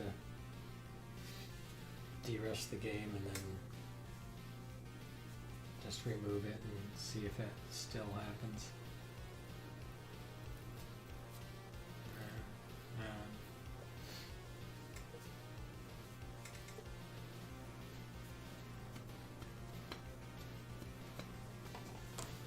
I'll go grab another drink.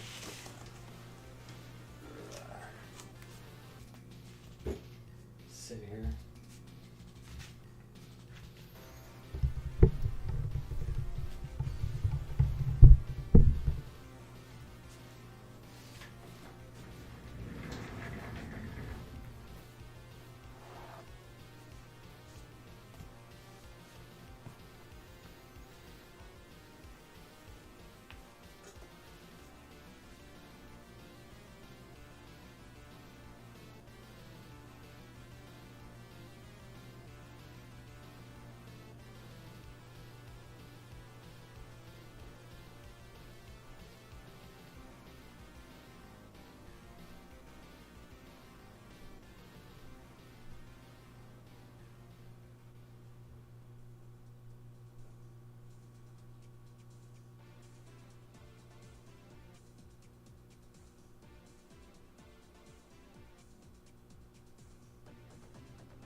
See if I can get to sleep 3 hours.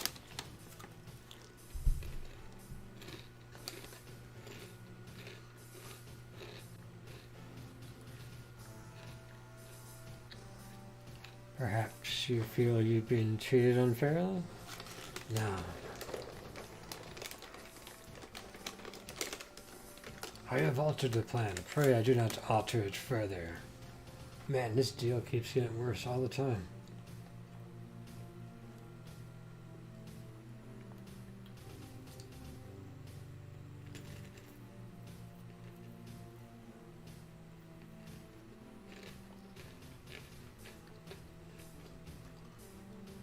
Haha.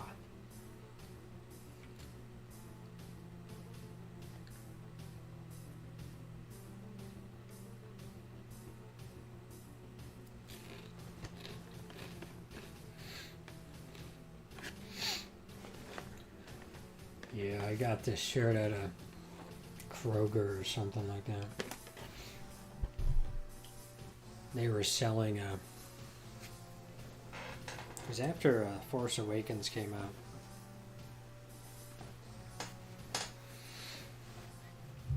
They were selling all kinds of Star Wars stuff.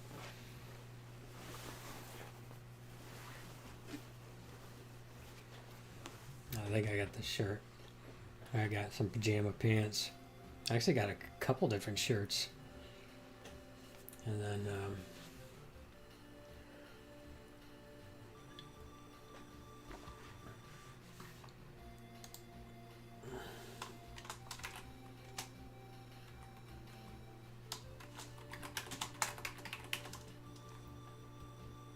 yeah. Yeah, just change that there.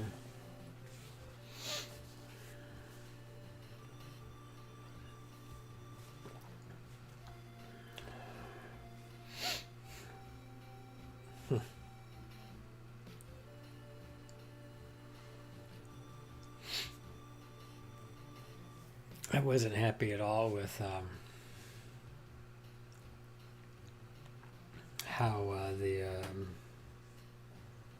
the Rise of Skywalker ended. I wasn't happy with that. You know, they're all like, "Oh, the Emperor's back?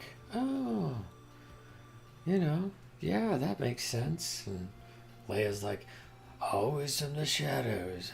You know, like nobody's surprised. I mean, I suppose they were, but I don't know. It just didn't seem to come off very well. And then he like heals himself, right? And then instantly dies. It doesn't make any sense to me. Doing the same thing he's always done, shock himself, right?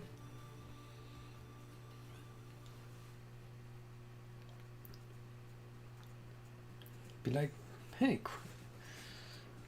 why are you shocking yourself? It's like, stop doing that. Like, you already look all demented and whatnot. You don't need to keep on harassing that ugly mug of a face of yours. No, I wasn't pleased with it at all. I wasn't.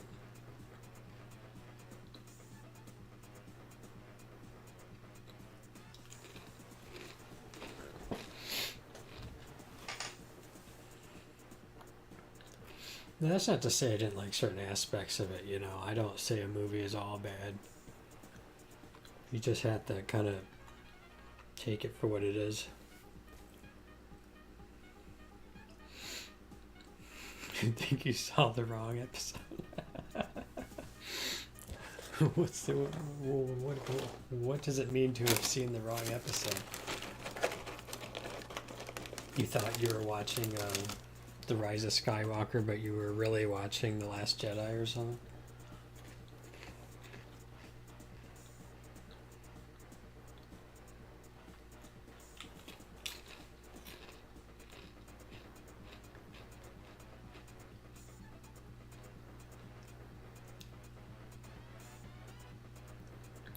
Oh yeah, yeah. I'm more of a original series myself. I didn't mind some of the digital editions and stuff. What I didn't like was when they put Jabba Hutt back in the original Star Wars. I do what I want. I liked it when Jabba the Hutt was a plot mystery. You know, you've never seen him. It's kind of like in the movie, the '80s movie Legend. If you see the European version, you don't see what darkness looks like until he comes out of the mirror at the end. It's a plot mystery. I like it.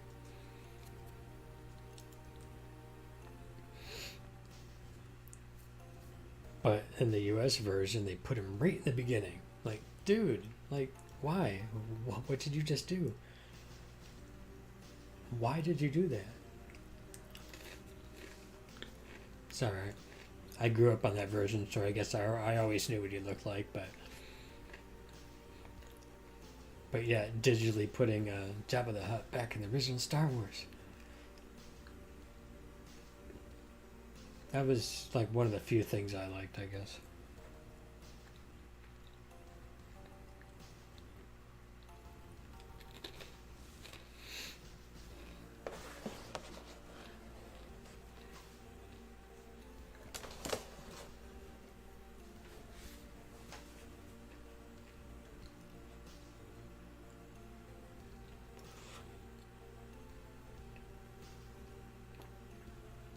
I did like some of the continuity things they tried to do, like they changed the voiceover for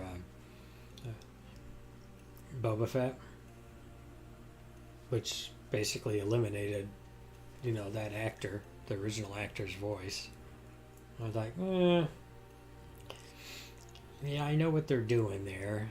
I mean, I kind of get it, but Darth Vader yelling no, I think that was unnecessary. I mean, that, Vader is picking up the Emperor and tossed him into the thing. What greater no that is already implied in his actions that you have to verbalize it to? Usually in stories, it's better to show people things than to tell them things.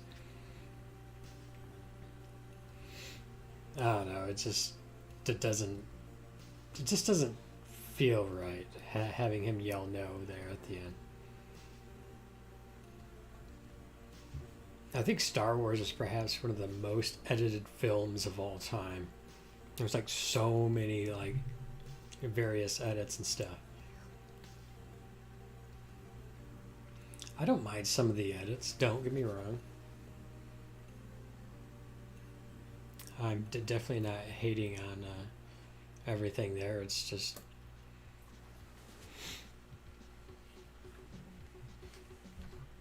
like like in the Return of the Jedi, in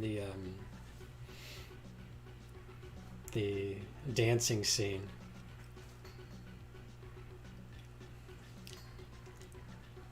Used to be just puppets and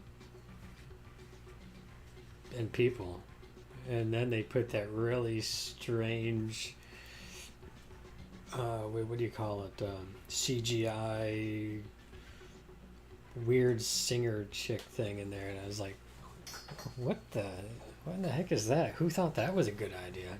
Hey, consoles, welcome in.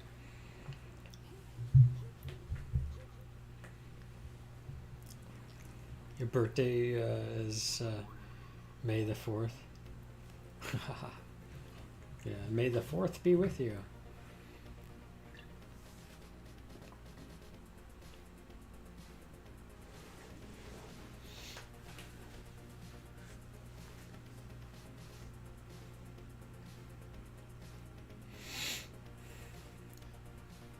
Yeah, let me see if I actually missed any chat here.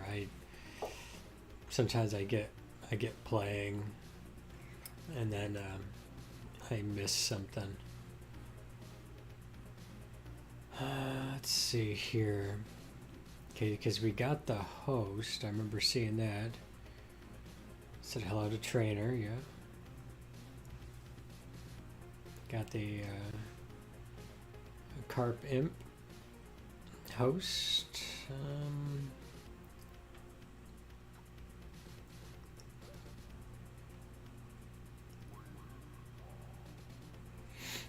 Hideout luck seems below average tonight. I missed that. We had gotten a follow from Archangel.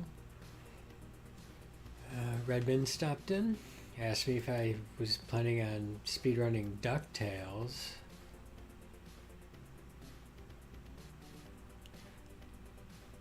I don't know. I thought about speedrunning Journey to Silius again. I keep saying that, but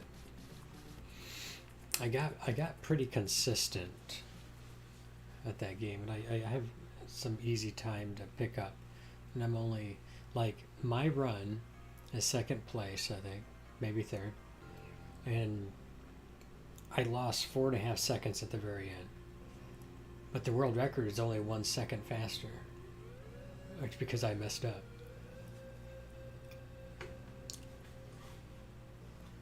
So I could, I think, easily make another contribution there. I don't know. I don't have the motivation to de-rust anything or learn anything new.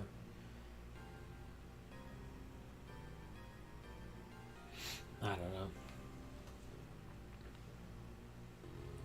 It's kind of tough with the Donkey Kong Jr. because it's 3+ hours. Like, well, once you get a run going, you know, it's like you just sit there for 3 hours of your life.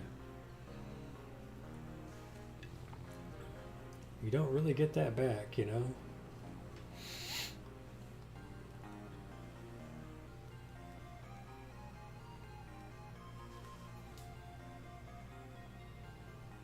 I probably won't do any reading tonight. It's a lot later than it was yesterday when I got done.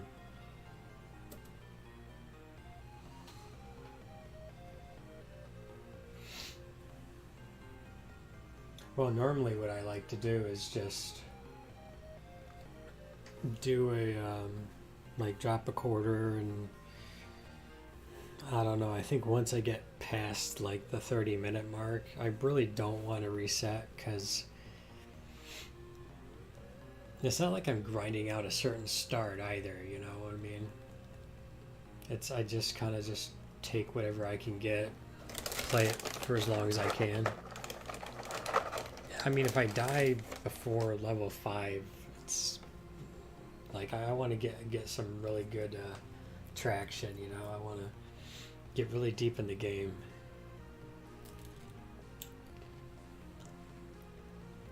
Yeah, let's just get 2 million. It would be good.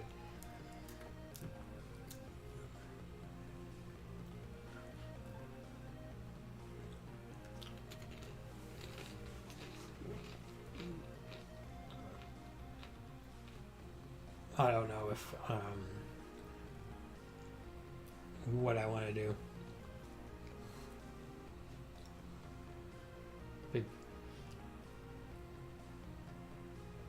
It's going to get harder and harder to meet my new goal. Like, my goal was basically that. It was to, in a sense, do a 1.1 pace and have 1 sack kind of thing. And that's sort of what I got. Although that's not what my pace was. But that was kind of like my goal.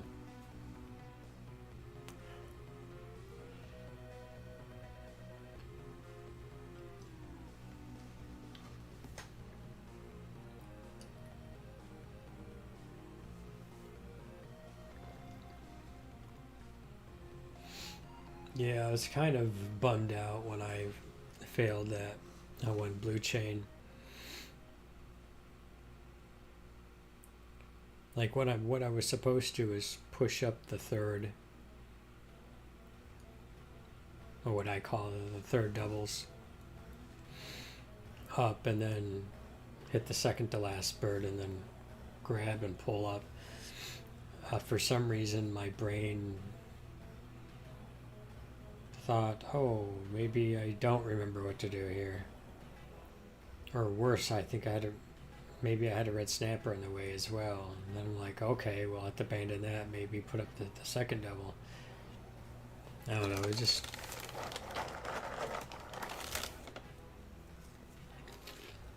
wasn't what I wanted, I guess.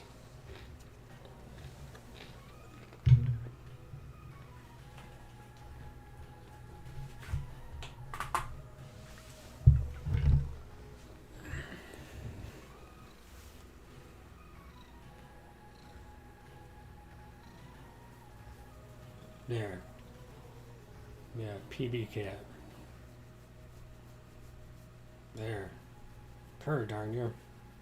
Come on. You know you want to.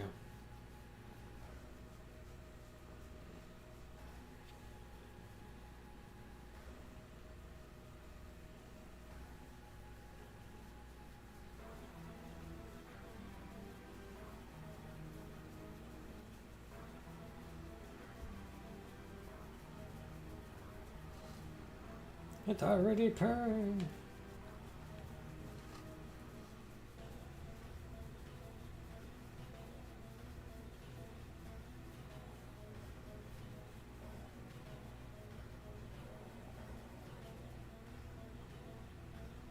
Cat, you are shedding, so I'm gonna put you over here.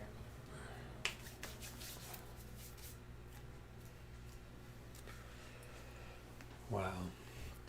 Hair everywhere.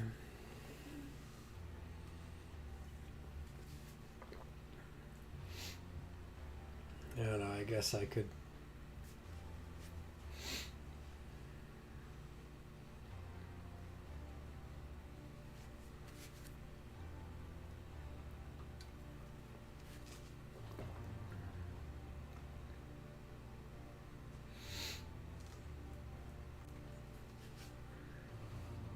I mean, part of me feels like I should keep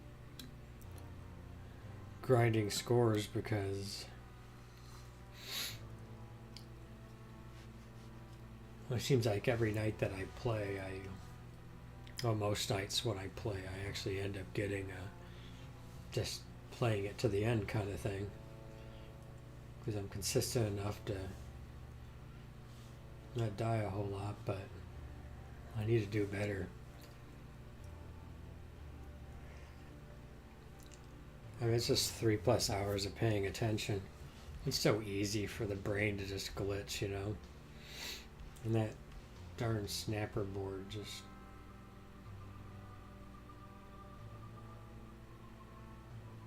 Who knows where my brain went on that one.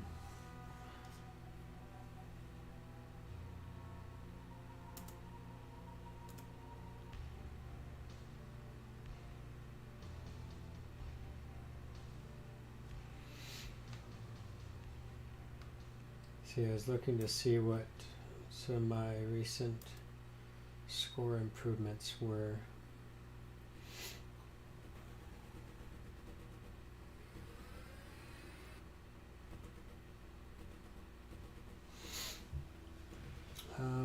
About 11 months ago, I came back to the game and got a 134. Then about a week ago, I started playing again. I got a 138, then I got a 139, then a 1425 or whatever that is. So I mean, it's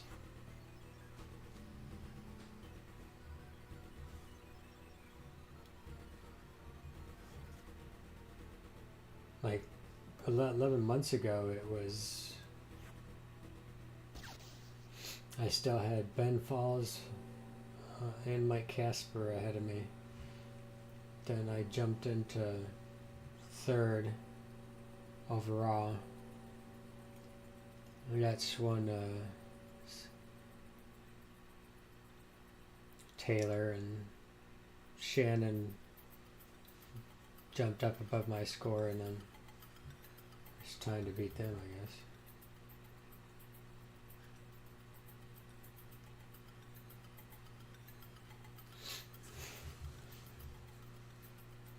You know, the older scores are actually still pretty impressive. I mean, I'm trying to put some of the old stuff in there where you jump off the platform and snag 100 off the red snappers as they're coming up, and you can do that on the platform on the far right there, as you can see, and also on the top platform you can jump, and there's little tiny things you can do while you wait, for instance, to pick up 100 here and 100 there. Like over the course of the game, it could be a couple thousand points that you end up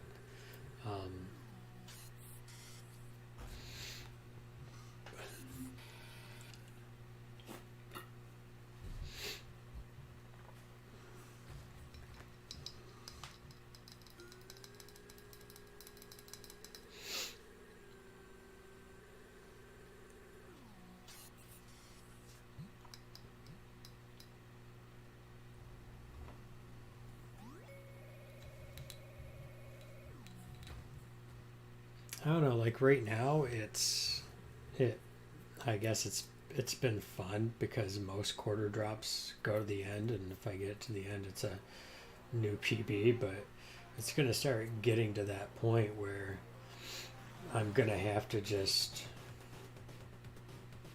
you know,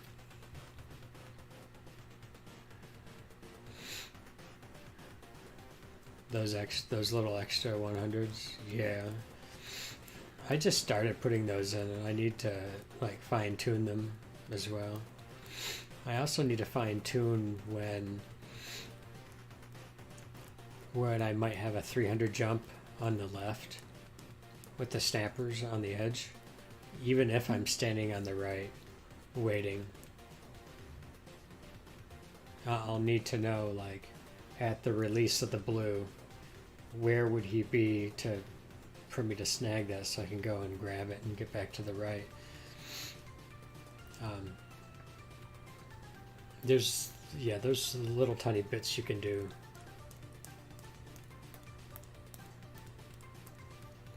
Especially on the chains, because normally I'm waiting to grab the middle banana fruit there on the bottom. I'm still on the left when I try to set that up, but because I'm still on the left, the blue snappers could go to the left. And if they do, you can do a little movement to try to get them to come down. So there's little tiny things you can do here and there that might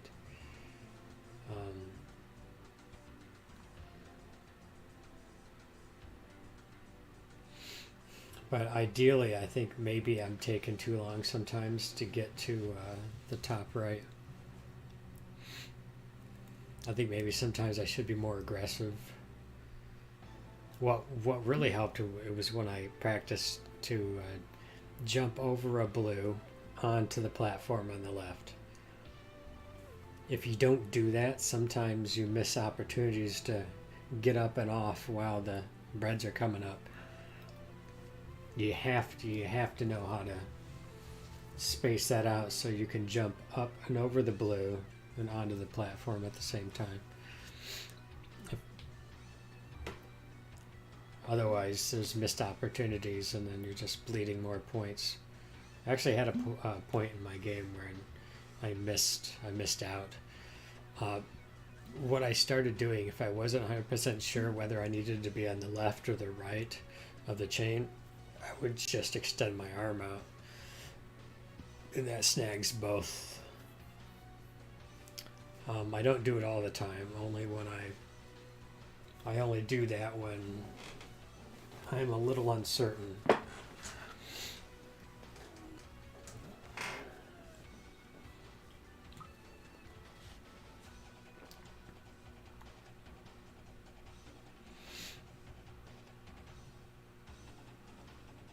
I'm so frustrated about that death though on the blue chain. That never should have happened. That was my fault.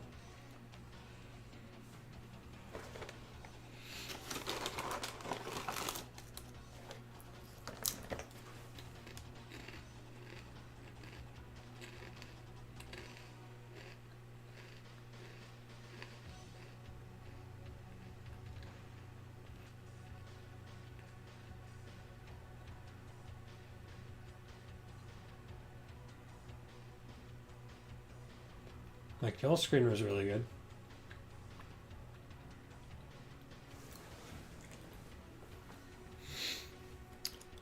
I got 2 with the first fruit, 1 with the second fruit, and then I just cleared the third fruit just to get the points from it.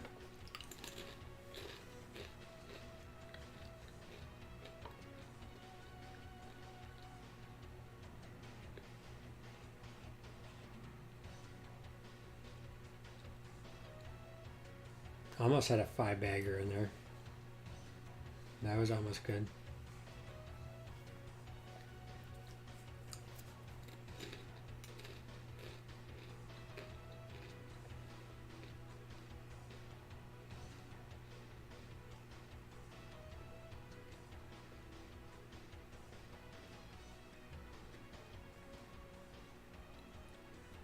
Yeah, it's always annoying when the blue doesn't steer. At least it's not as bad as Donkey Kong. Like,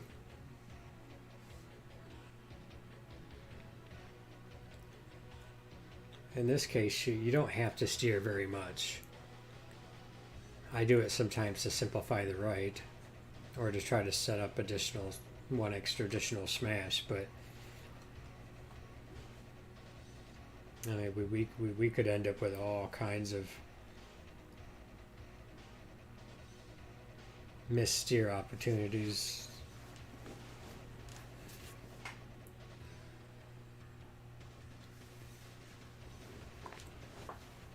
It was all right. It was an okay game. I'm happy with it. What's today? Monday night. You have 2 more nights off, and then I worked for 2 nights. I'm back to work on Thursday and Friday. I'm happy about that. And then I have 3 days off, Saturday, Sunday, Monday. It'd be nice to get back in the routine of going to work. I definitely won't be streaming every night.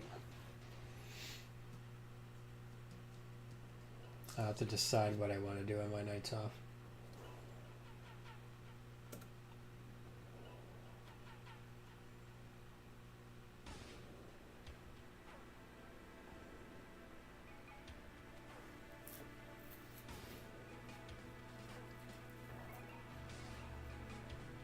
You know, when I was a kid, I actually had that little, I forget what they're called, Game and Watches or something. It was green and it was Donkey Kong Jr. Had the little LCD screen, or I don't know what screen that is. What are they called, those? I remember playing that.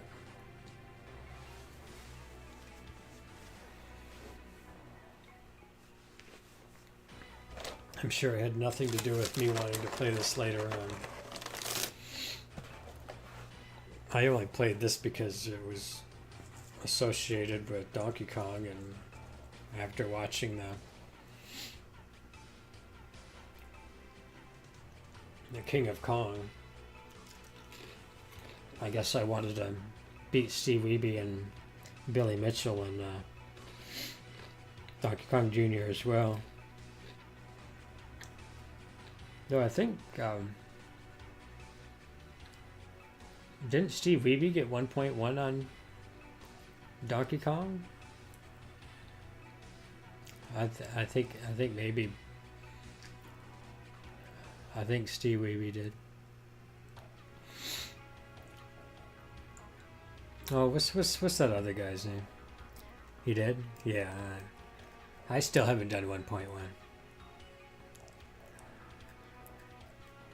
I haven't sat there and did that.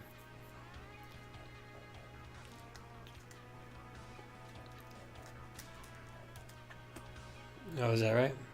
Okay, so I think they both beat me. Yeah, look at that. I can no longer say I have a score on both games higher than them. That used to be the case.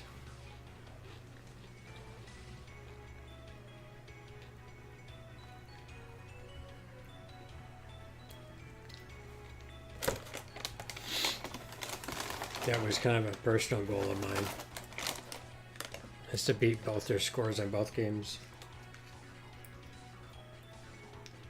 Back when I started playing originally.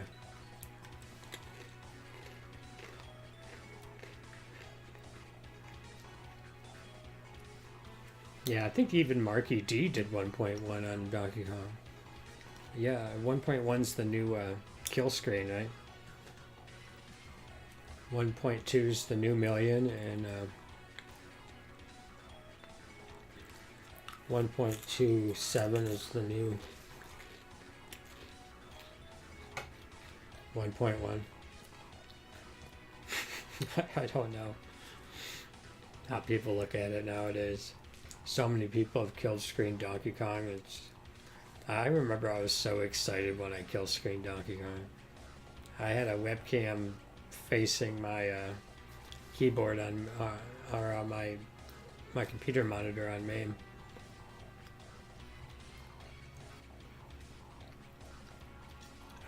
I guess that was pretty exciting. Because some people didn't know, I had a deal with my wife. I think it was more of a one-sided deal.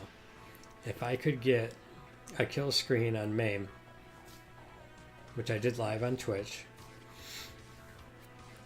then my wife would let me get a Donkey Kong arcade cabinet.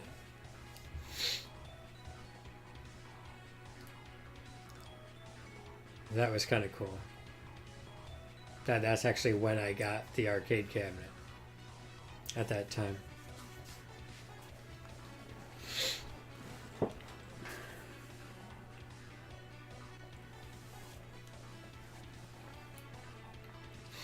Did I ever tell you guys the story about how I got this arcade cabinet?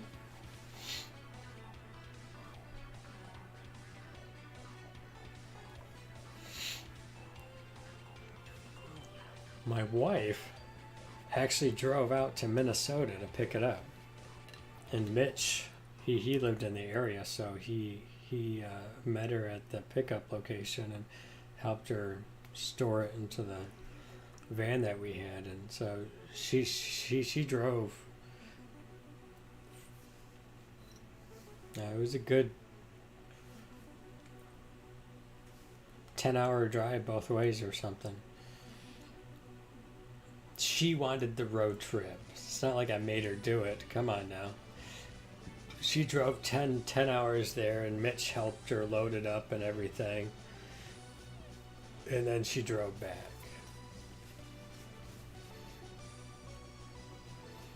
You can't say that my wife doesn't care about me.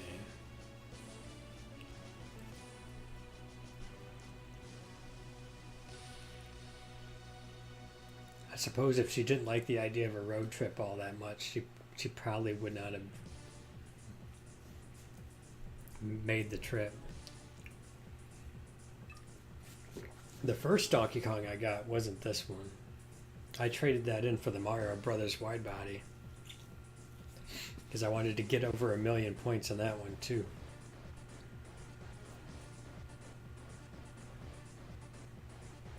Because I had over 1 million on Donkey Kong and Junior, and I wanted a million on this one as well.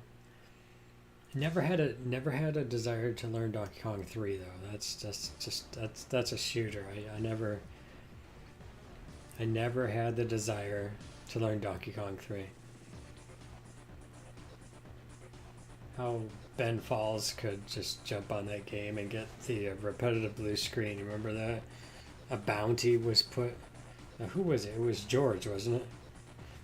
He put up a bounty that nobody else could get to the repetitive blue screen. And he's like, all right, I'll do it. Leave it to Ben Falls to take up that bounty and get to the repetitive blue screen.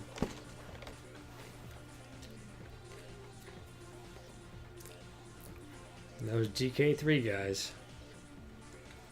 Yeah, it's a totally different game. It's not really a platformer, even though you're kind of jumping on 3 different heights. It's not the same. It's more of a shooter.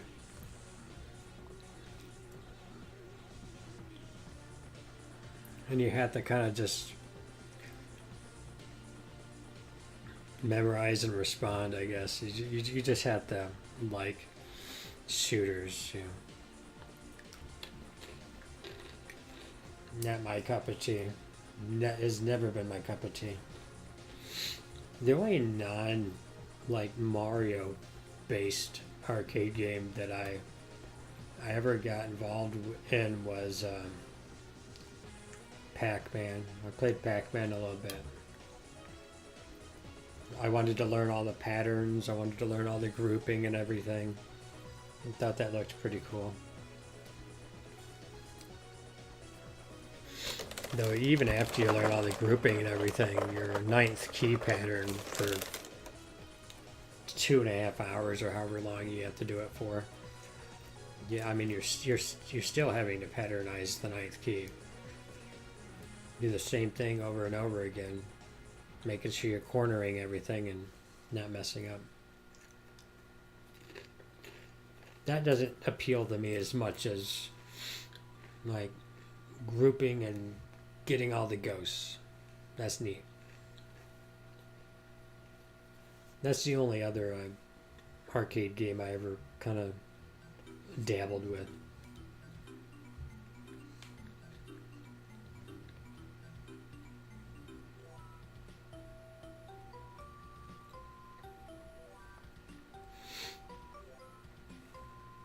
I've kind of messed around with other games like Frogger, and I tried Donkey Kong 3. I admit it. I tried it. It just didn't click with me like Junior did. I don't know why Junior clicked. I just thought it was very easy to patternize. I'm surprised other people don't have higher scores on it. I think there should be higher scores on it. I think most people don't give it a try. I understand it can be kind of boring. It might not be like grouping barrels in Donkey Kong. I actually like the barrel boards. That's my favorite part of the.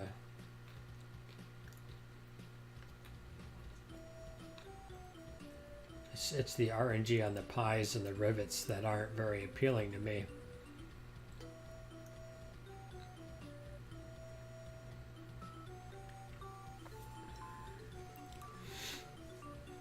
For what, Donkey Kong Jr.?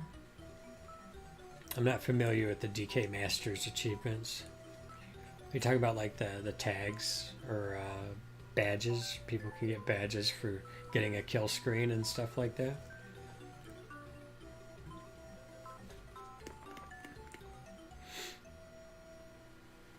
Or maybe yeah. Okay. Yeah, some people got like a whole string of badges. It's funny.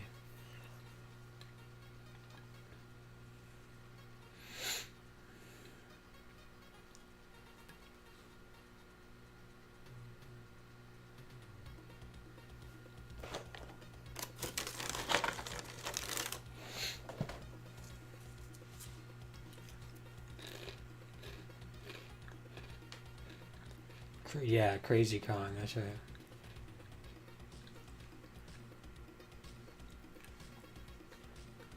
Huh. Yeah, I suppose whatever motivates people, I guess.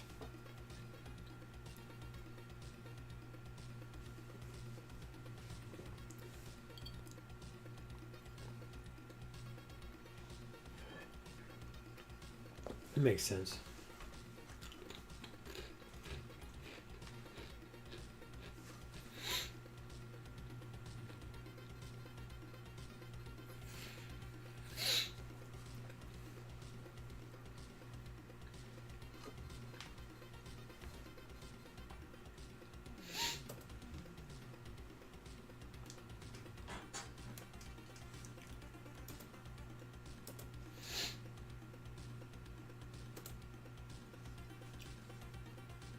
Streaming has been pretty nice lately. I've kind of enjoyed streaming the last couple nights. I don't always, I don't know, just been feeling pretty decent last 2 days.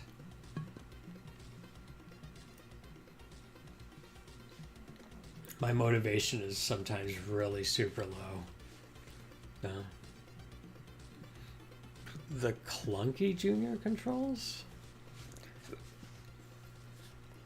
If I remember correctly, didn't they try to fix the clunkiness and like one of the... I want to be 100% honest. I'm just so used to it. I don't even think of clunky. Do you know what I'm saying? Like, I know that you can't just do a one frame input to make a move, you know? You gotta press and hold, and there's timing to stuff like that. Like yesterday, I think I died because I thought I had held to the right long enough and I didn't. Maybe that's what...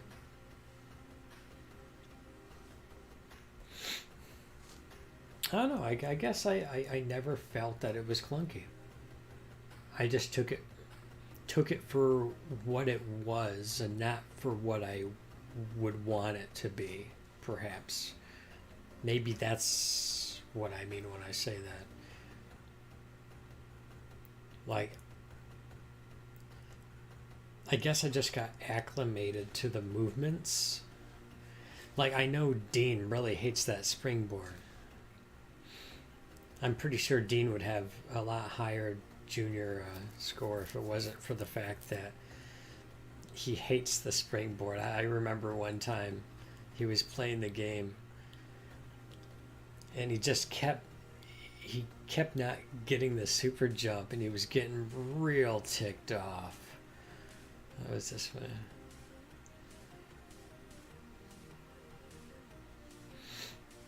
Okay, see, that's probably what it is. It's the clean DK, yeah.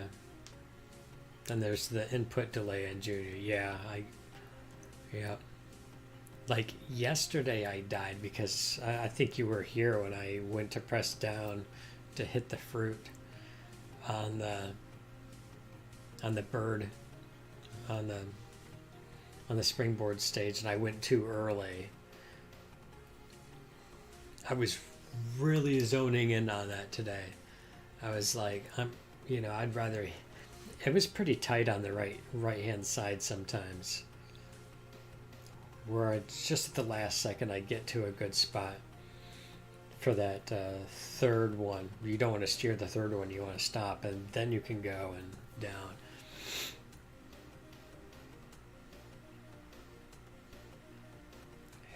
Had what felt like some close calls along those lines. But yeah, I ended up dying because I over anticipated the delay in the movement. Like when I die, I was actually surprised. I was like, what? I died? Okay, whatever. Went too early, I guess. I don't know. I guess I was looking for 2 seconds worth of delay in my input. Make sure you put your input in 5 seconds before you want it to execute.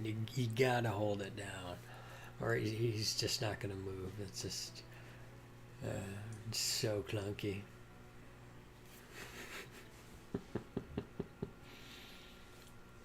It's horrible that way.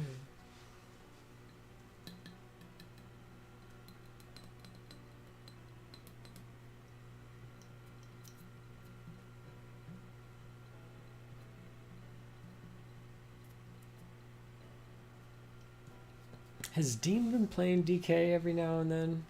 Because, I mean, his very first 1.2 was historic. I know sometimes he plays like RPGs and stuff like that, but has he dabbled with DK at all since his 1. I think he's played since the 1.2, but I don't think that he's...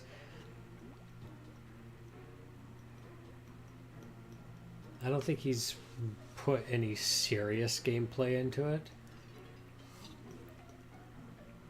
Because for the longest time, I thought nobody could beat Dean. You know, like I thought Dean was like the best you could get. Oh, I gotcha. Yeah, that's why I ask. I have no idea.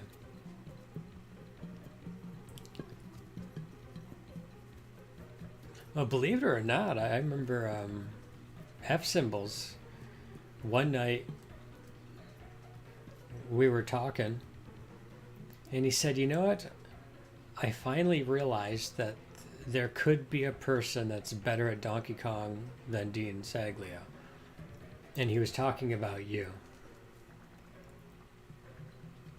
Because he was looking at the starts that you were getting. And the level 1-1 and your start world record at the time and stuff. And he told me that. He said seeing your gameplay made him, for the very first time, realize that somebody could be better at Donkey Kong than Dean Saglio. Take that to heart. The good old days, indeed, yeah. Yeah. I mean, I still, like, after, like, officially leaving the Donkey Kong Forum, I still did, had conversations with, like, Mitch. I think you know who I'm talking about when I say Mitch, and F Symbols, I think you know who I'm talking about.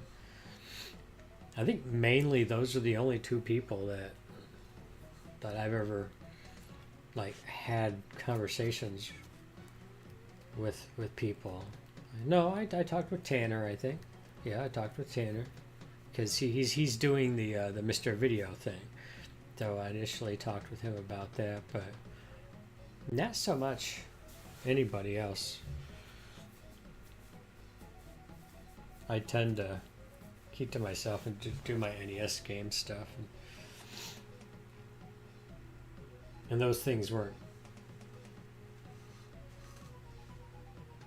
too interesting to some other folks, so I don't see a lot of people around until I fire up the arcade machine. Then I might see a few people from Donkey Kong and stuff, Gil Kong and Taylor and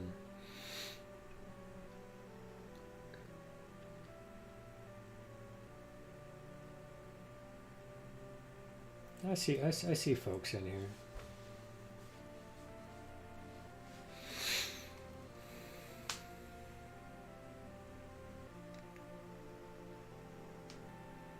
Oh, what's the name of that guy who Serby, Sir Tim? There's Tim, right? Tim Serby. I think he beat my Donkey Kong score too.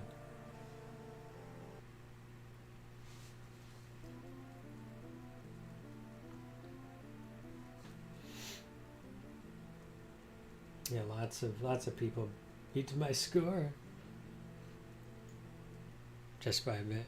Yeah, it's kind of neat when you see some of the older folk kind of come back to it, like people who were well known for Donkey Kong a long time ago, and then they come and they beat their scores and all of that stuff.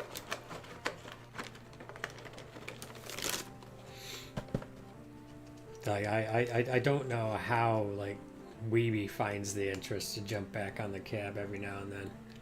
I just don't get it.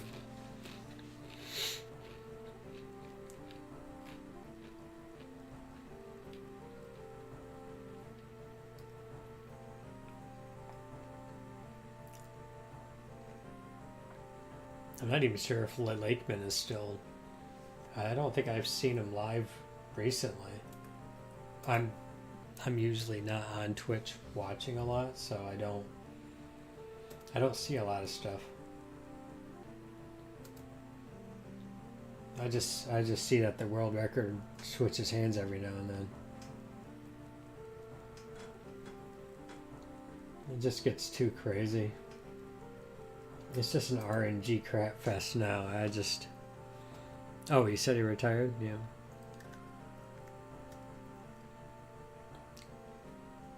Oh wow, they're way down there. You mean nobody's gonna go after Surfantizer or whatever his name is?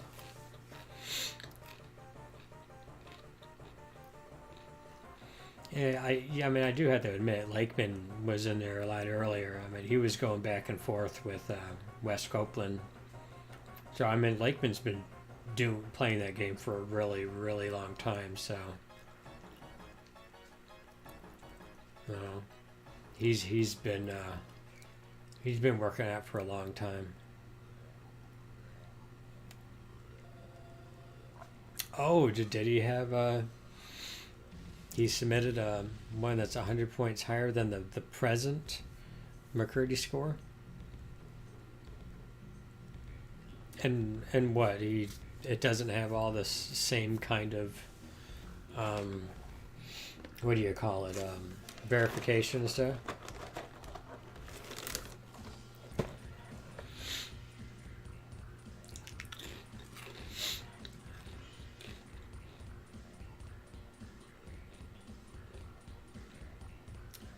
He lowered his voltage.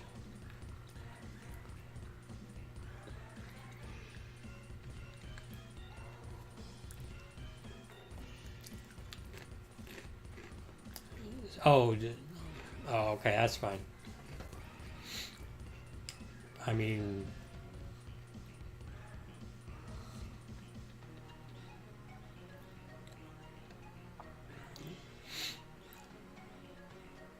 let me think about that for a second.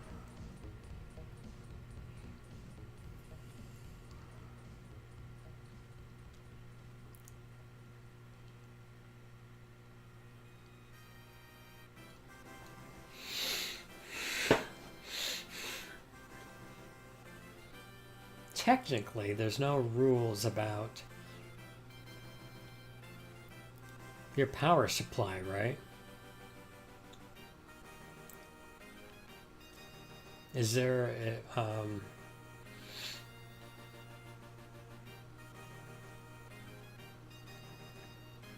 even then, I don't see how a lower or higher voltage would impact RNG.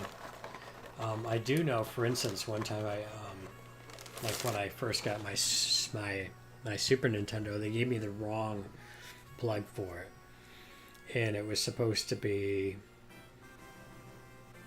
10 volts or something like that, but it was only 9 volts.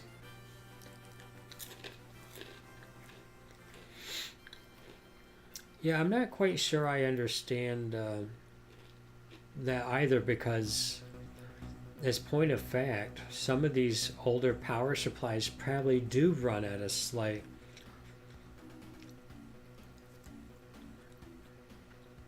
no, if it doesn't do anything and the game still runs. Oh, okay, well, but it's neither here nor there. It probably is for him, but some of these older power supplies, I bet you anything, the power supply that I have probably runs 0.1 lower than average modern power supplies and stuff.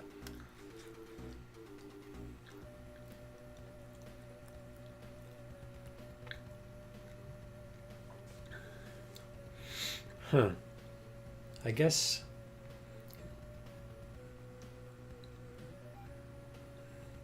I don't know. I mean, there's no rules dictating as long as the game still runs, and you're not seeing like lag and stuff like that. I guess I don't really see, because like for all I know, you know, the power supply from back in the 80s, you know, is going to run differently if you just did a fresh recap on it or not. You know what I mean?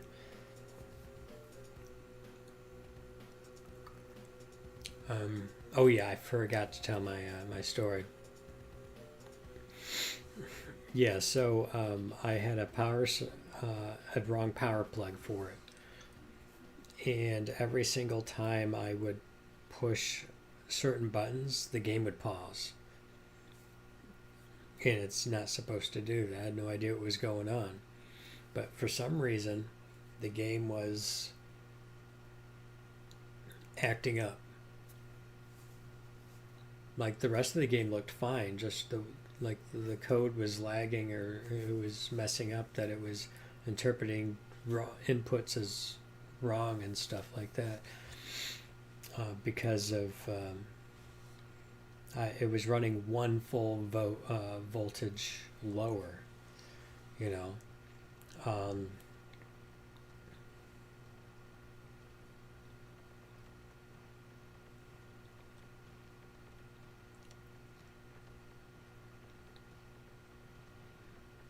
I don't know. The thing is there's nothing in the rules that regulates that kind of stuff. That there just isn't. My NES that I use, you know, maybe the voltage regulator isn't like pristine like it was 20, 30 years ago, and so it's running a little lower stuff to.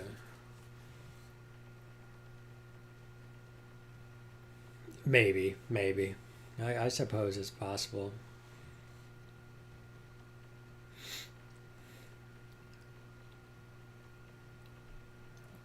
Oh, yeah. If you want to open up a can of worms, start doing stuff like that.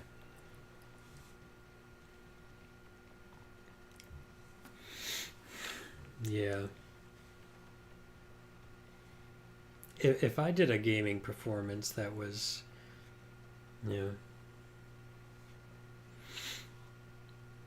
yeah, because it was, I did a performance that's 100 points higher than the world record, and it wasn't accepted. That takes a lot of grinding. It really does. It takes a lot of skill and grinding to get for the stars to align. And yeah, I think in general, that's one of the reasons why I kind of, after a while, I decided not to be formally associated with any kind of community and just do my own thing. Like, I only recently, within the last few months, actually removed all of my, um, from speedrun.com and other things. I just want to do my own thing. I don't want to be recognized by a group of people or anything like that. Because there's always going to be something where there's a bunch of people. They're always going to fight about something. People are good for that.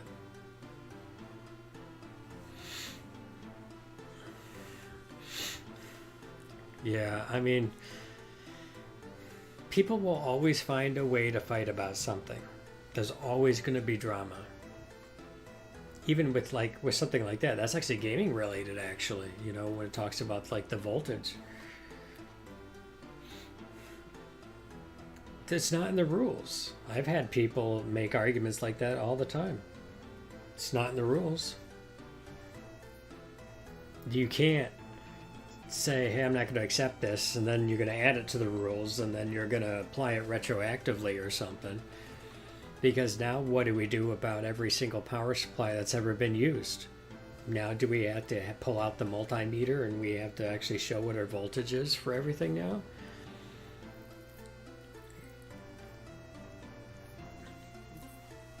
It starts to turn into like TG stuff. When I put together the high score list initially, I didn't want it to turn into a replacement for Twin Galaxies. I didn't want it to be ran the same way. I was actually fine um,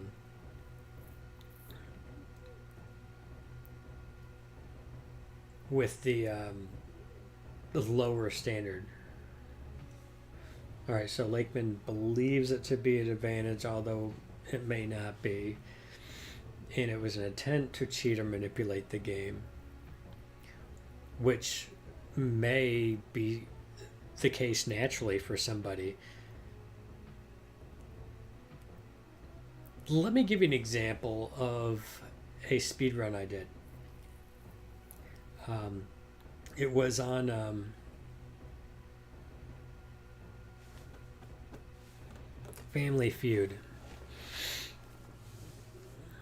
All right, so with Family Feud, NES Family Feud, once we got all the answers to the questions and everything, we wanted to find the best block in the code that we wanted to aim for. All right, so once it was completely constructed or dissembled, or however you want to say it, we were able to identify groupings of questions and possible questions that could stack after other ones, and how the code actually runs it. We targeted certain areas in the code, so we wanted certain RNG values. Well, we found that the RNG related memory addresses were not initialized by the ROM, so the ROM wasn't starting with fixed values in these memory addresses, so there wasn't anything from the ROM being written to RAM. So what I found, and what I ended up having, I don't know if you heard this story,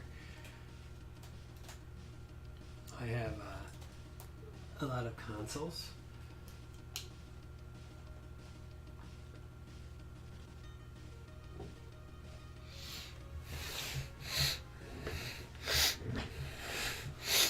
And what I did is I began testing the initial RAM state for these particular consoles, where I would use the cart and I would power on. And what we would do is we would test out what the initial RAM state, what values were typical. That would end up being the starting values of how the RNG would progress through RNG tracks, because it's pseudo RNG is what it is, because the progression of the RNG track is going to be fixed. All right. So what I did is I actually tested 17 NES consoles for RAM chips that were stable enough so they would memory bleed well after a power off. I would initiate power on, and we would test out RNG outcomes, see if we're targeting a certain area in the block of questions. I was able to test out 17 different consoles. I found one that targeted the right area, and then I just needed to initiate a couple of frame perfect inputs to get the right progression of questions, and I was able to get the world record doing that.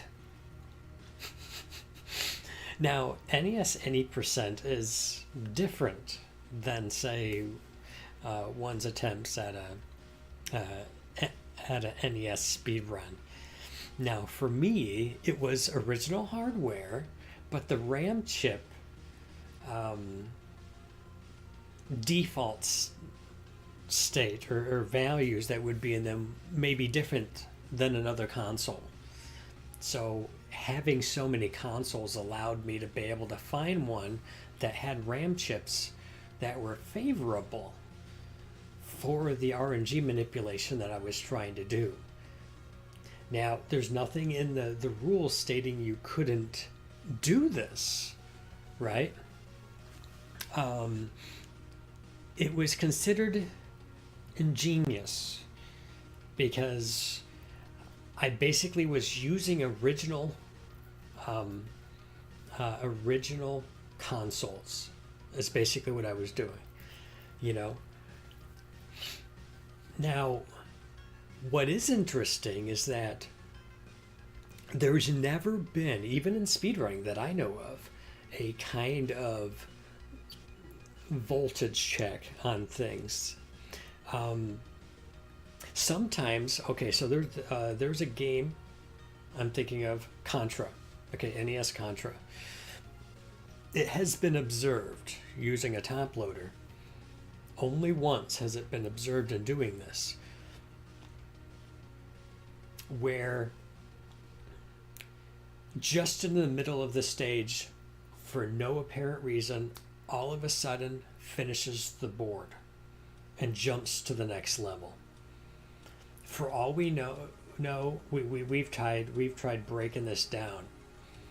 We think it's just a random bit flip that may be caused due to voltage issues, potential voltage issues. The same thing happened with Blaster Master. I spent a lot of time digging into the code for that. All kinds of stuff, right? Right. When it came down to Family Feud, the memory addresses that were related to the RNG track wasn't initialized by the ROM. So we were able to manipulate the starting conditions of how the game would perform based on the RAM chips. So we were able to actually target certain areas in the Blaster Master. Same thing ended up happening. There was what appears to be a bit flip where you went into the boss was already defeated, and all you had to do is pick up the item. All right, there's actually a memory check when you go into this room, and if a certain memory address, had flipped a bit, just one, then when you went into the room, it would check, did you defeat the boss, yes or no? And for some reason, he went in there and it was already flipped. The game thought he already beaten the boss. I really dug into that to see if I could uncover exactly what ended up happening there. And in that case, once again, people believe that a random bit flip end up occurring, possibly as a result of low voltage. All right. We do know for a fact that lowering voltage on games can and does create problems. Right, if it was consistent and it could be actually tested on an emulator to be manipulated, like the so-called Death Warp in Journey to Silius was initially thought to be a random bit flip because it wasn't something that somebody was able to understand. So just like with Blaster Master, just like with Contra, I started digging into Journey to Silius. I actually found how to manipulate it in Journey to Silius. It's now in all any percent runs. We can die and also trick the game into thinking that we need to spawn at the latest spawn point of the level. But not all observable issues have been like that, where we can actually manipulate RNG tracks and stuff like that. When I got the world record in Paperboy, we took the game from just random resets to fixing the RNG track and manipulating it as we go. I found a way to manipulate the RNG in game, as well as to manipulate the RNG before you get started. People have been doing this for, and somebody asked me about it a few days ago, and I didn't go into too much detail, but with NES Rescue Rangers, if you allow the demo mode to kick in before you press start and start playing the game, it'll actually fix all of the boss RNG in all of the boss fights. Not sure why that happens, but it does. It was observed, and now people use it in any percent. There was not a single Rescue Rangers any percent run out there that where people don't wait for the demo mode to kick in before they start playing the game.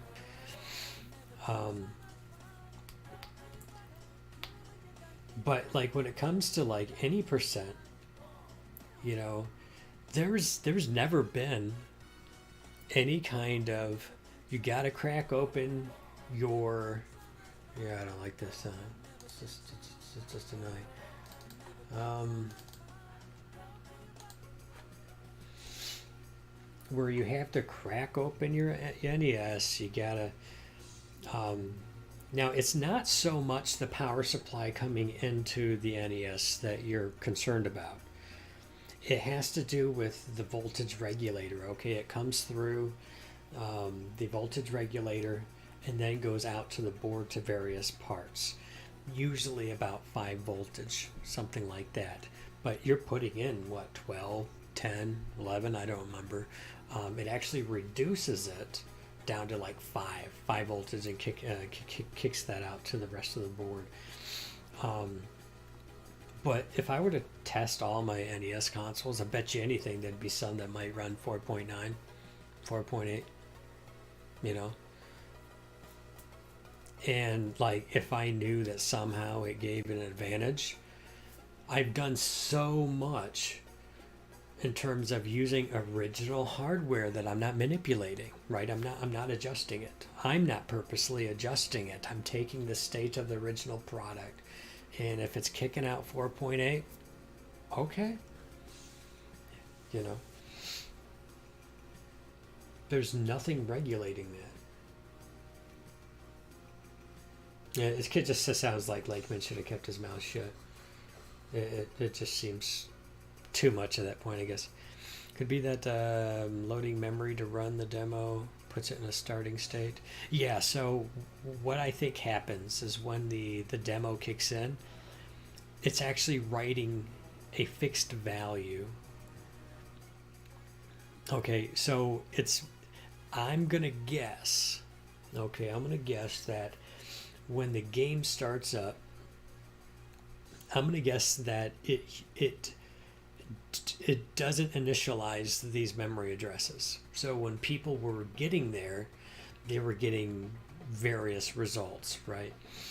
But I think what had happened is that when the demo kicks in, when it loads in the demo, I think it puts in a fixed value and a particular memory address, so that and it's not something that's contingent upon how fast you get to the boss. It's not a frame-based manipulation, for instance. Somebody once asked me, why does Shogun's head sometimes fly off on Teenage Mutant Ninja Turtles, right? The arcade game number 2. Sometimes his head would fly off. Now, I actually found it's based on a global timer, right? So there's a memory address that goes up to 255, goes back to 0, and it just keeps doing that. But every single time it hits 0, it does a check. Is Shogun attacking or being hit? If he is, then the head doesn't fly off. But if he's not attacking and he's not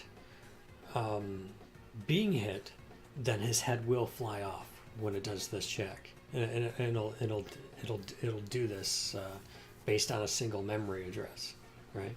It was a really cool find, but not all RNG for bosses and stuff works like that. So when the demo kicks in, I think it's loading a very specific value that's not being changed. You go into the boss fight, you do your thing, and if it changes after the boss fight, it's a fixed incrementation. I don't know how to say that word. It's a fixed increment, or it's just staying the same. Either way, they end up with the exact same results and whatnot. But the game itself is doing this with the demo mode. All right, so it's already in the game. Some people make the argument if it's in the game, it's fair game. If it's a product of original hardware, it's also fair game. But it may be, that someone's original hardware kicks out 4.8 voltages or something like that. There really needed to, before that time, there really needed to be something that was, that was actually staying the same on that. Yeah, it probably is. But there's been a lot of kind of controversial stuff, because people playing on MAME, for example, can view memory addresses while they're playing, and nobody can know that they're actually looking at memory addresses. So, like with Teenage Mutant Ninja Turtles, you get one of three different Technodrome locations. One is the quickest, and so you can know as soon as you press start on the title screen exactly which particular Technodrome location you're going to get by just looking at the by watching a particular memory address. So you could be like, oh, okay, I got the worst location. You know, I need it to be this one that I can go straight to it, and so I can beat the game. But yeah, you can just reset and then try again. Yeah. Whereas you really can't very conveniently do something like that with original hardware console. You know, you'd have to play it out to see what Technodrome location you got. But yeah, if you got your you got the memory address right there on MAME or emulator, you know, so you can just reset and not play it out. I mean, unfortunately, there are things out there that are like that. That if you never said anything, nobody would know.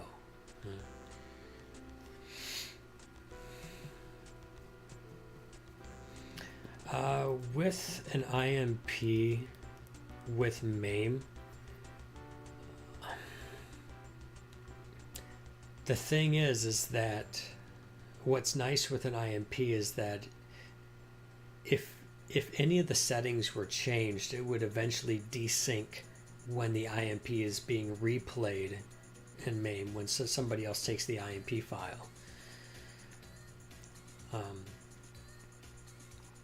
So even if somebody were to like speed up by like 0.1 or something like that, eventually it would end up desyncing for somebody during a replay.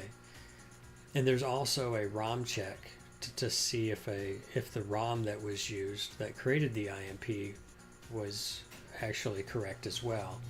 So there are ways to do little checks and stuff. You know, that's been a long time practice with arcade Donkey Kong. It's been a long time practice. Sorry, not arcade. Sorry, with people playing on MAME. Yeah, might be a tell to figure out somebody is looking at the memory addresses for something visual. Teenage Mutant Ninja Turtles will take a bit of looking to keep it legit. People have tried to look for things, any sort of visual cue that might be associated with the Technodrome location, and nobody has found one yet. Something like that would be kind of nice, because then it would kind of eliminate the whole, you know, people could be watching a memory address and you not know it. You know what I mean? You could do a shot of your emulator, but you have the memory addresses open that are related to that on the side. But I'm gonna guess like most people probably aren't doing that, because I think I like to think that most people are not gonna be trying to get an advantage that other people don't have. Though I would still argue that people who are using BizHawk, for example, have an advantage over people using FCUX, because the RNG tracks are different in Teenage Mutant Ninja Turtles. The Technodrome outcomes are different because FCUX starts up the PPU one frame earlier than BizHawk, and this is enough to hit this a non-mask interrupt that causes a stop, a break on what the CPU is doing. So when the RNG is running per frame, but the PPU doesn't initialize that non-masked interrupt to one frame later, there's a bit of RNG that gets loaded in or gets moved. There's a one frame increment that is occurring that the CPU is still running that particular bit of code, right? And so you end up with an entire different RNG track, right? Where there isn't, like with BizHawk, there is this 9-frame window where most of the frames will yield the best location. So there's kind of like a 9-frame window, so to speak, where most of the frames will give you the best Tektadrone location. So you can actually try to use an audio or visual cue on the title screen to try to nail in a particular RNG. So most people would want to use the emulator that actually gives you that 9-frame window. But guess what? Because it's going to be different on console. See, the problem with the emulator is that it has a very fixed frame when it's going to run when the PPU is going to end and the non-mask interrupt kicks in and whatever the CPU is working at the time will stop. So whatever RNG is being processed will stop. It will always happen on the exact same frame, so you always have the same RNG outcomes. Now, what's different about original hardware is that the PPU and the CPU are two separate chips that have to communicate with one another on the motherboard.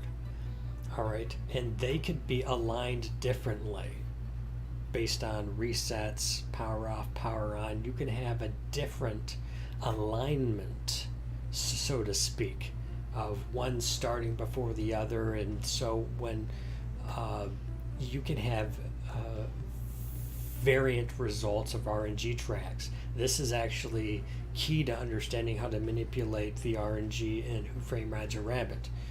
So a guy goes by the name of 3Creepio. He helped me to be able to identify the possible RNG tracks on Who Framed Roger Rabbit. So I'd use my console. He created a ROM hack that what I would do is I would press start on a very specific frame, and we would test exactly what the value in that memory address is at that time. And so we were able to target exactly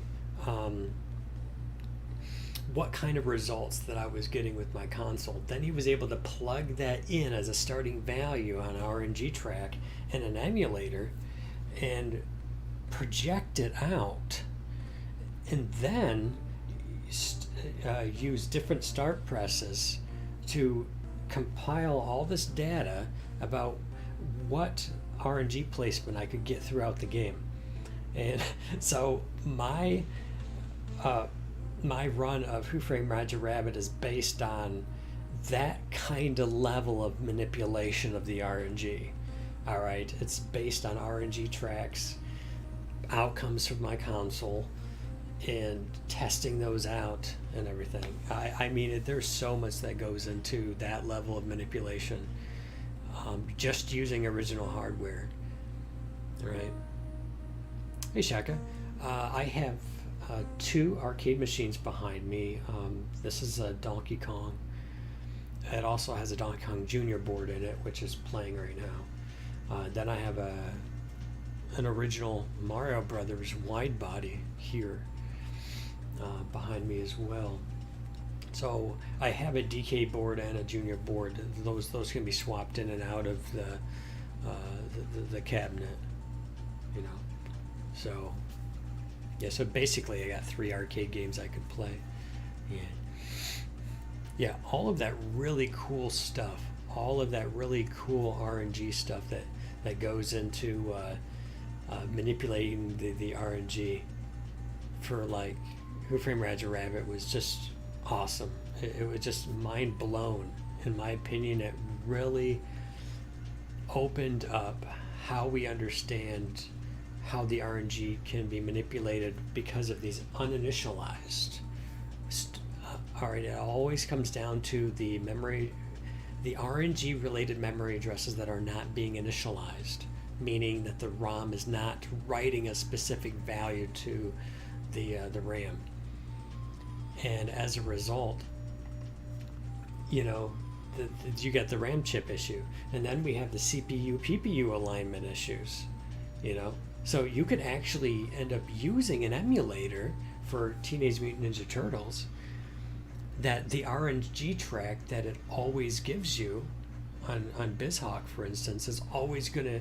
Actually, I think it's the other way around. It's the FCUX, I think, has the 9-frame window where most of the frames are going to yield the Technodrome location. But if you use BizHawk, it's not there. All because it starts up the PPU like 1 frame later or something like that. But that's the thing. You're using an emulator that is going to give you a fixed alignment every single time. And original hardware is not going to give you fixed alignment. It's going to give you variant alignments because you're looking at 2 chips on a board that are communicating with each other. You know, and those alignments, no doubt, may even be influenced by voltage, possible voltage fluctuations and the power up.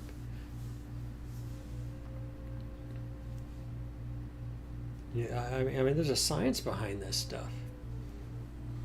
You know, like I said, normally I can't out execute somebody for a world record on a game. I have to outthink them. I have to come up with a new strategy.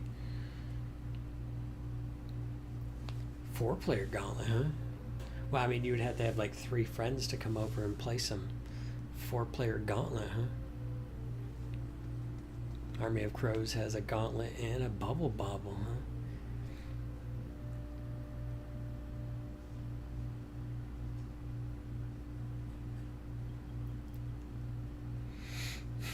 Oh, is that what he thinks? Now, do you remember when people thought that if you ran towards a fireball, that it was more likely to run away from you? And if you ran away from a fireball, it was more likely to chase you? And then, you know, eventually somebody analyzed the code and like put that myth to rest, you know? And if I remember correctly, I'm sorry, that was probably really loud. Like it's more like a leaf blower hitting a coin toss. It's a, you know, it's like a coin toss, but using an air blower. It's still random. It's just you just end up influencing it per frame. That there's RNG checks. This is how Mike Tyson's Punch Out works as well. It actually looks at your inputs every single frame. So whether you're holding up on a certain frame or holding down or right and up, the input that you're using ends up causing the RNG to change, which really does help keep it nice and randomized. But we've also found with like Nightmare on Elm Street, for instance, you can be holding certain inputs. Like so with Nightmare on Elm Street, it actually initializes with a starting value, but it does a per frame check on inputs, and the inputs that you use per frame end up influencing the RNG. So what we can do is we can, like say, hold up A and B, for instance, and then we can power on the game while we're still holding those inputs. And then we just have to, you know, press and hold start in I think it's like a 10 frame window.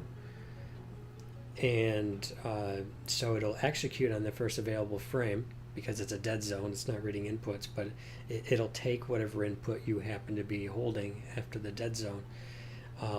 And so you end up having this. I'll wait for a second.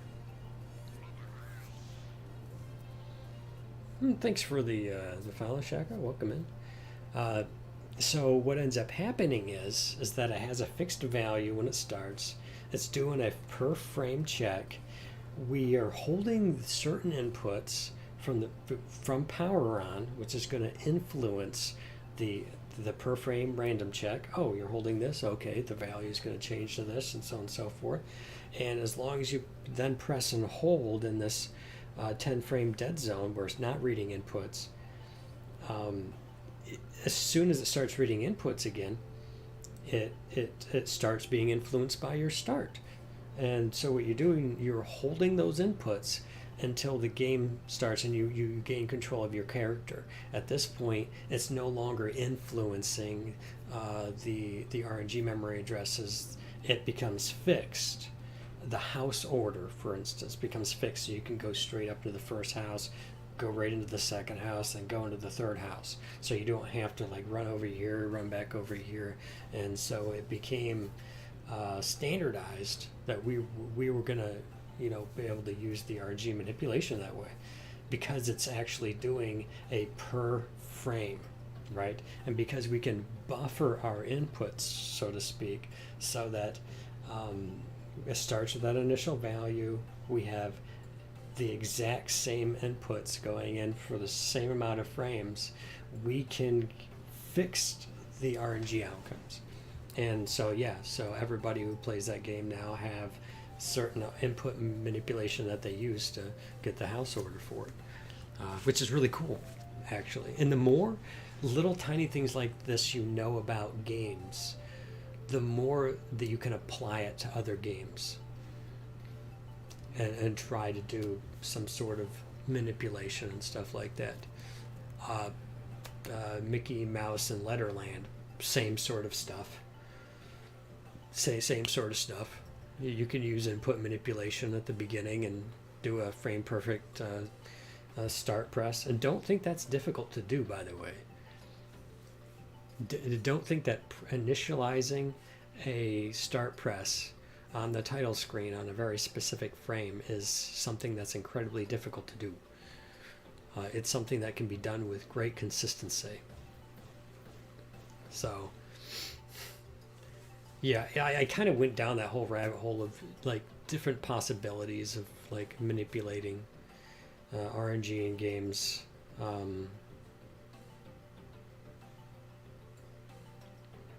But I think in general there are basic principles involved. Like for me, for example, when I was playing Metroid for NES, you can have a console that is going to yield you the best crate pattern every time you get there, because some of those RNG related memory addresses are not initialized. So you can find consoles that might yield you 50-50 results. I actually tested several NES consoles and sold one to Metroid McFly that yielded 100% of the time the best crate pattern based on the RAM chip default values. So you would power off and then you would power on after 5 seconds or so, and then he would get the exact same crate pattern every single time. He wasn't getting that result with his top loader, so he bought one for me.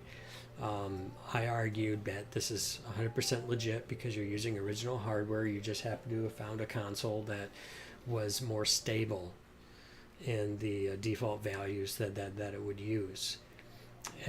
Now, one of the problems with the way that it's being modded right now is that they still allow for a power pack or an EverDrive to be used to play the game. But the problem is, with any game that does not initialize some of the RNG related memory addresses, some of the memory addresses that are used to load up the operating system end up being used, right? Values are being placed.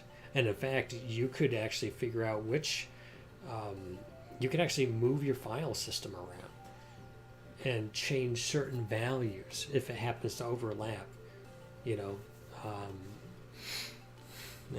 Imagine that, moving your files around in such a way in your EverDrive so that you end up targeting or modifying certain values that are being written to those RNG related memory addresses. Because when the ROM is flashed, so to speak, when the ROM is written or initialized, it's only writing to those RAM addresses that is coded into the ROM to write to. So if it's not initialized, if it's not written to it, it's going to take the value that the operating system was using. So my argument is okay, everybody can get the best CRAID pattern every single time by using a Power Pack or an EverDrive because of this. My argument is you should try to get those outcomes with, sure, it may sound bad, but you have to buy a couple consoles, or buy one from somebody who actually does give you good stuff. Because otherwise, what's the difference between manipulating the RNG outcomes by using an EverDrive or a Power Pack in this case, and using a Game Genie? Right? You're using a third-party, non-official Nintendo product that ends up modifying memory addresses. Now, some people argued, well, because you could buy a console that might give you 100% outcome that would be favorable. Therefore, who cares if you're using third-party products to do it or not? In my opinion, it was ingenuity, right, on my part, to come up with that consoles could give you that without having to give credit to your third-party product, right? Your non-Nintendo product that ends up giving you good RNG. Because in my mind, hey, we might as well just open up the can of worms of allowing for everybody writing a value to that memory address via a Game Genie code. So everybody gets to use this Game Genie code with their Power Pack or EverDrive, so that everybody can use it, right? I think that's a rabbit hole that's not worth going down. So I'm kind of happy that I was able to talk Metroid McFly into, buying a console off me that I had tested and verified that would be free of any kind of third-party influence. Because he was really concerned with that issue, and he wanted his runs to be considered legitimate, and I don't blame him. I don't blame him.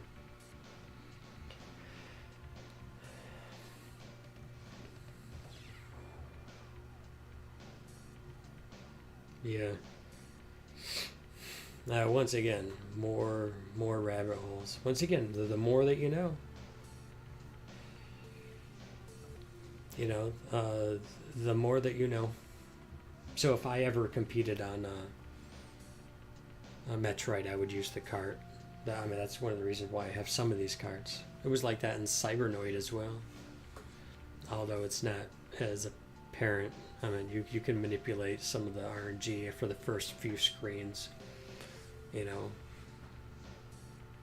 But for some people, that's enough. For some people, that's enough. Like with a Donkey Kong NES, I found a way you can manipulate outcomes. If you're using FCUX or BizHawk, you can use input manipulation from PowerOn that will give you so Kong doesn't throw a barrel at the end that rolls towards you, so you don't have to jump over it, so you don't lose the 0.3 seconds or whatever it is for jumping over it. But I can't find a way of doing that on console because of the PPU CPU alignment issue.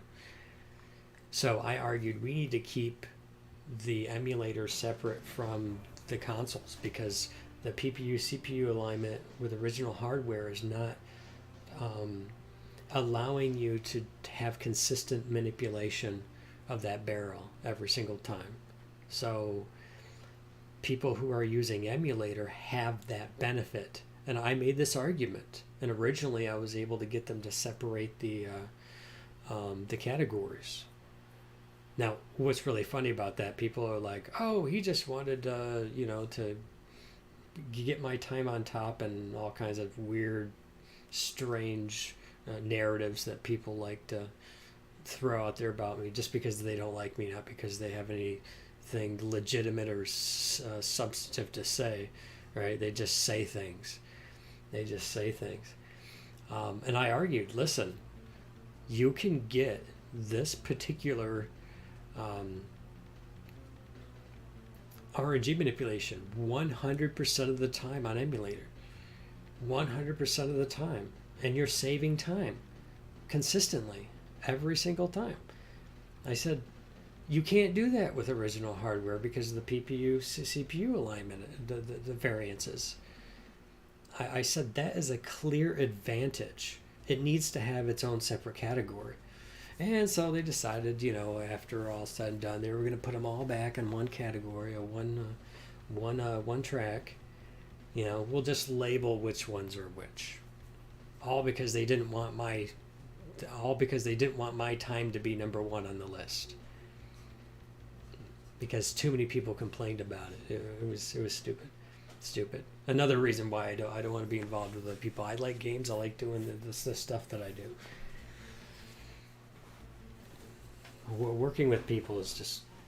I like working with games. I don't like working with people. I don't get along with people well.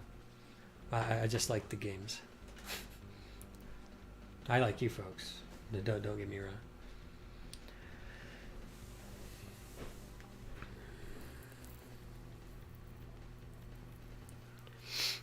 Yeah, I mean it's just an unfortunate byproduct of one of the differences. Like I said, with the CPU PPU alignment always being a variant with original console, and that alignment always being fixed for emulator, is going to cause some problems, some advantages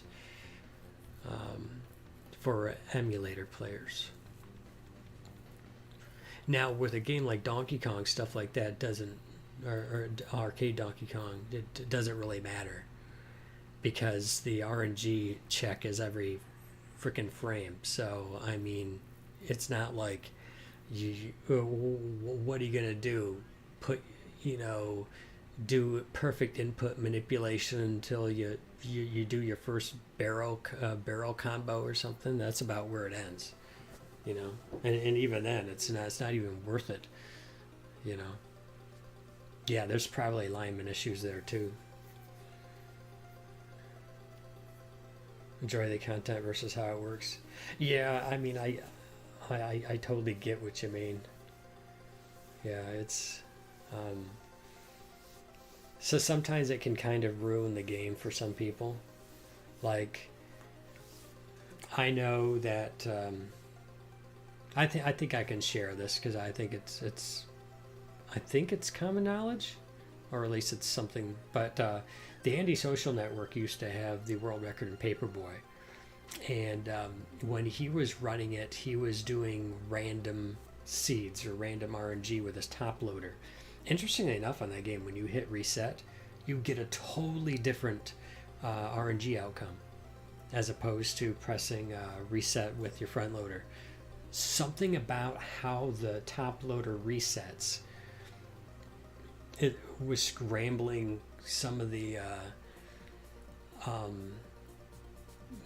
RNG related memory addresses in such a way that he was getting random outcomes every time he hit reset. So that's what he would do. He would hit reset, play it through to the end, hit reset, play it through the end, and so on and so forth.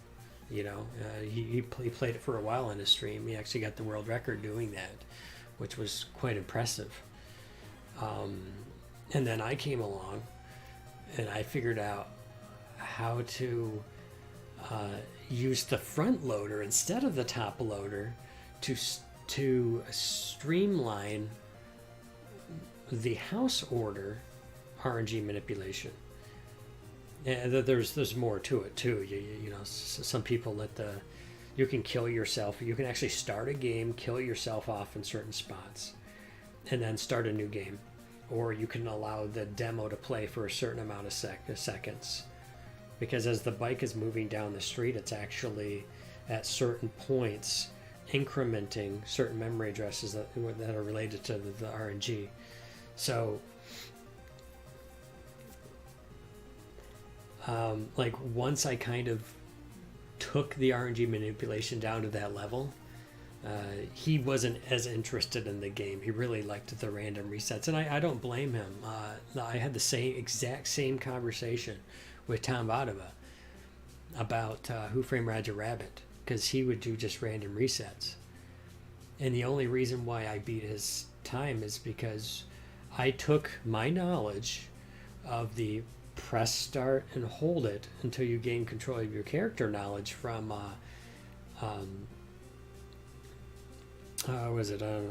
the Nightmare on Elm Street, and I applied that knowledge. And so what I started doing is that I would power on Who Framed Roger Rabbit, and I would press and hold start right around the same time, because the press start text goes in and out. And so I would try to initiate my start press right around when it came up the fourth time, and I would continue to hold it until I gained control of my character. Then I would jot down on a piece of paper all the locations of things.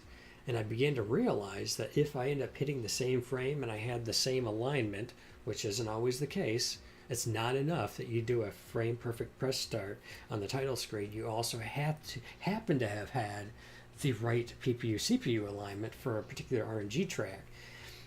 So it would seem random, but yet every now and then I would get something that was non-random because I happened to have done a frame perfect press start on an RNG track that may have been like 50% of the time.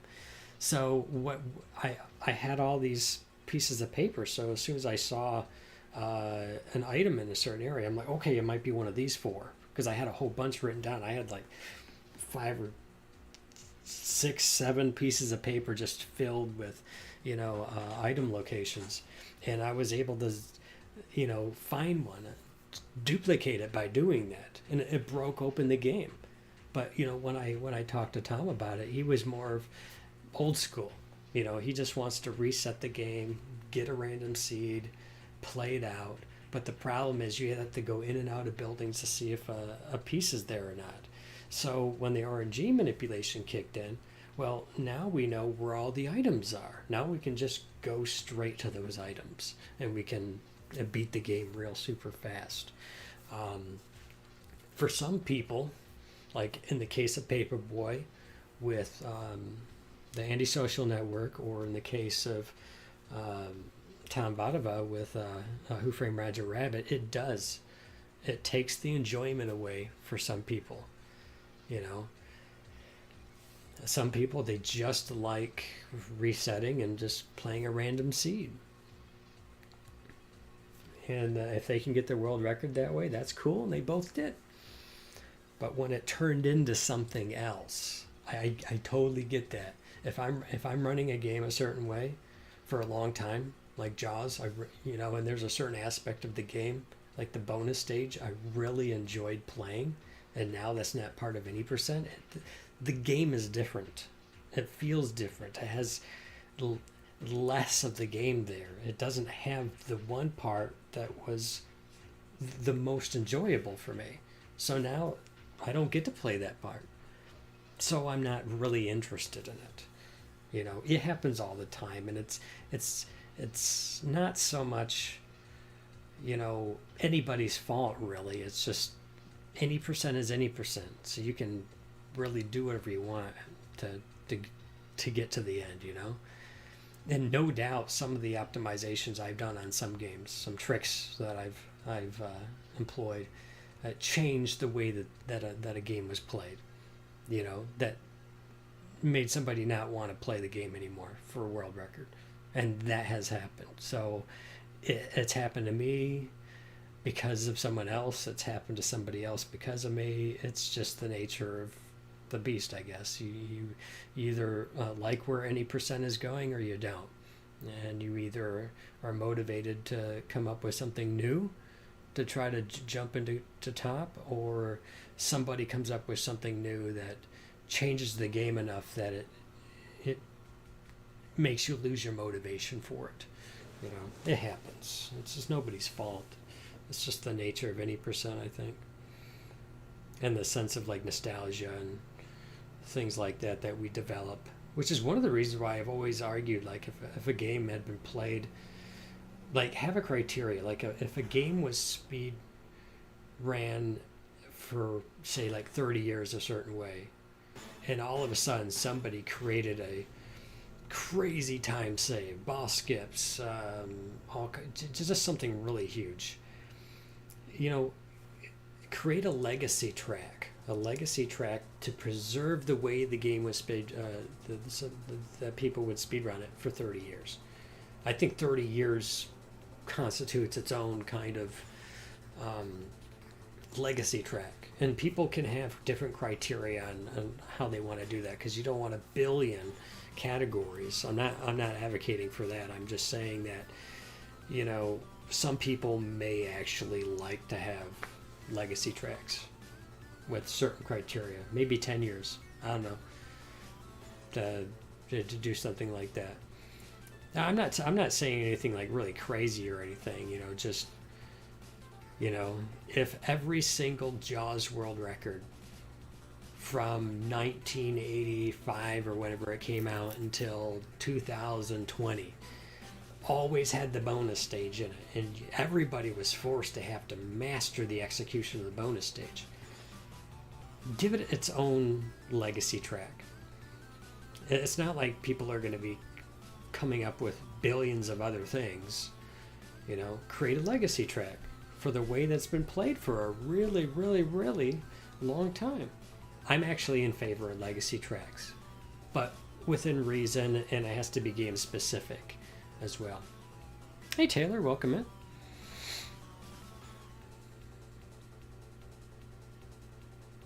Yeah, I think so too. We did well. It's here below. We finally got a arcade score past Marky D. I was happy about that. You wouldn't think so from my response.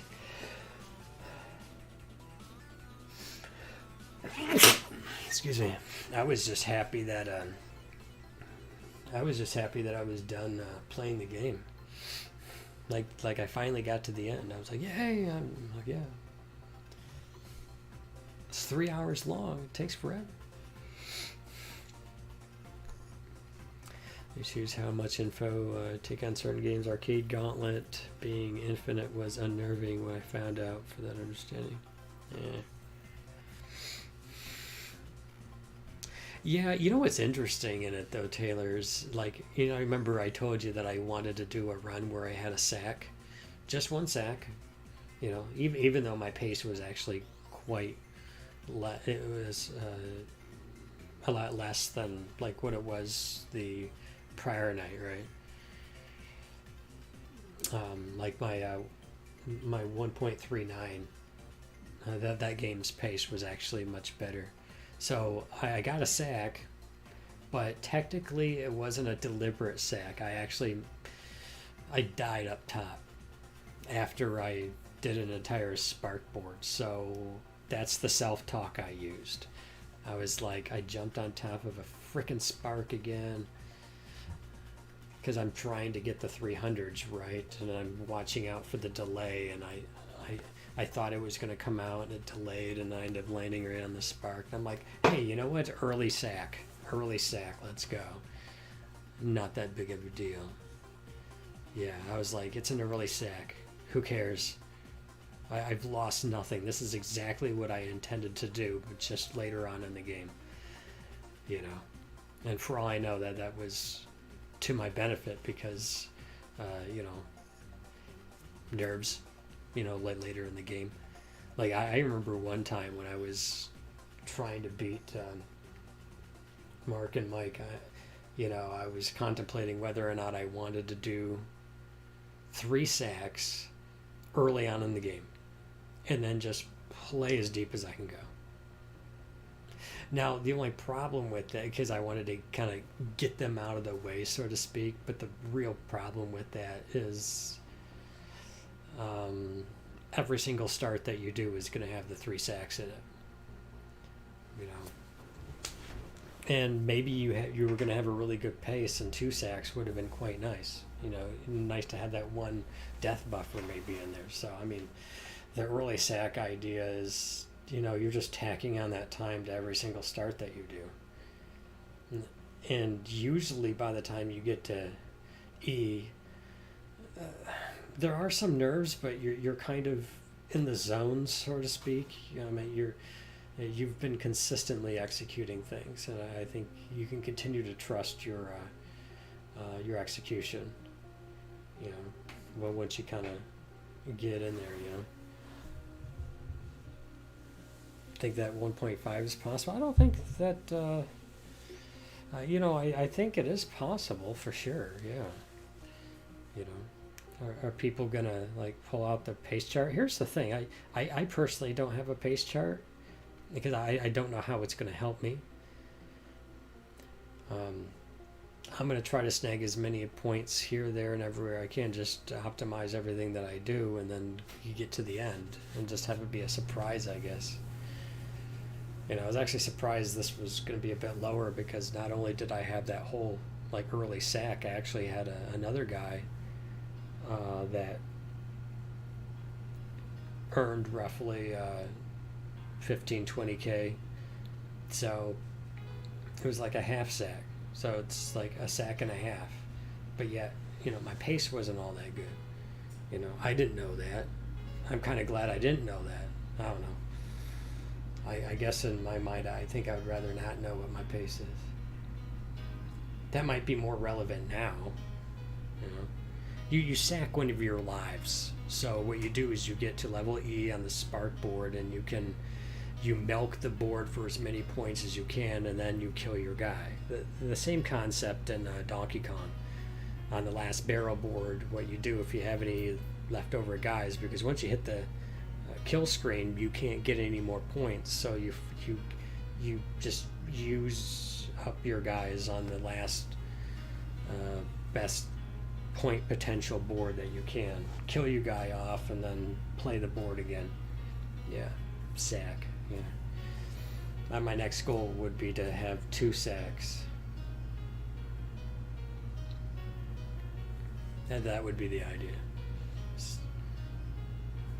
But I mean, it's still possible for me to get just 1 sack and just have played at a better pace, just have more points. Yeah.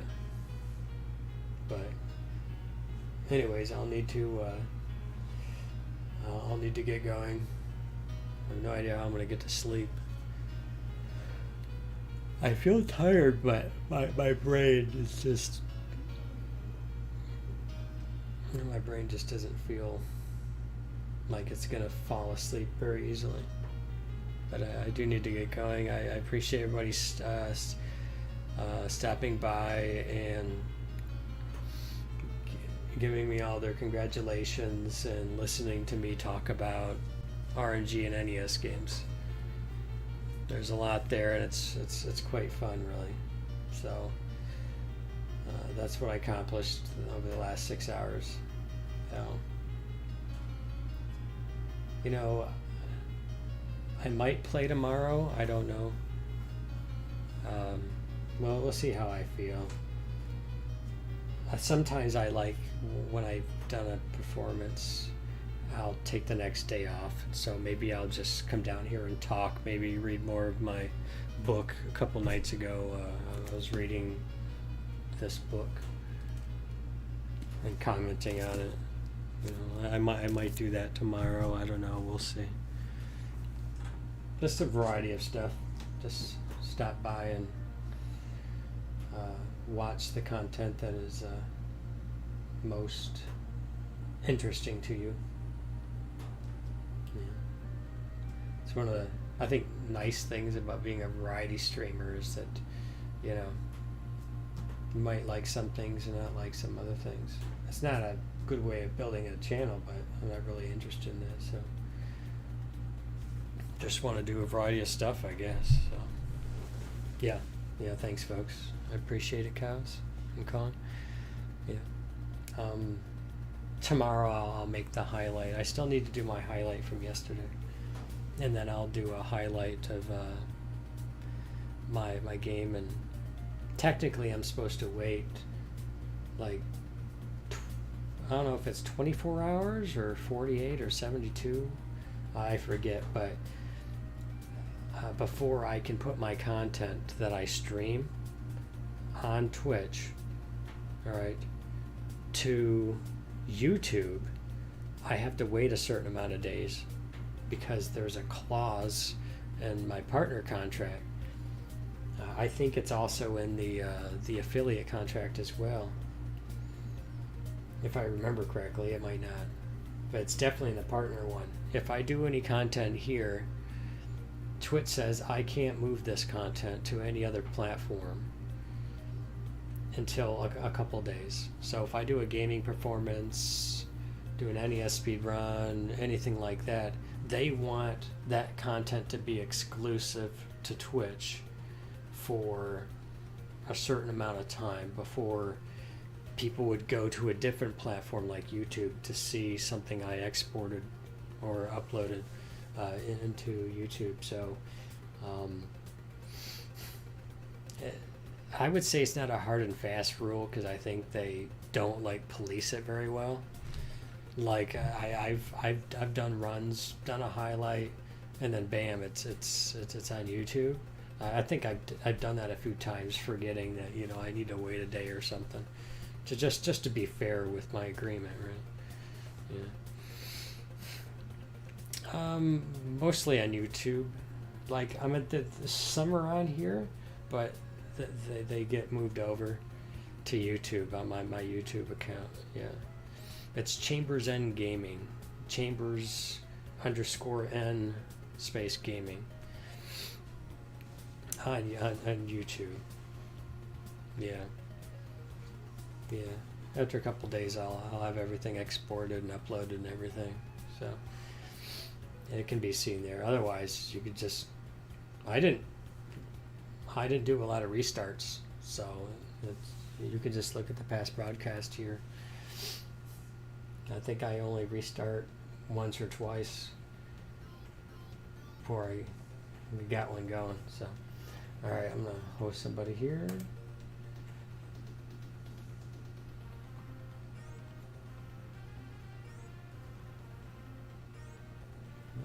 Anyone? Who?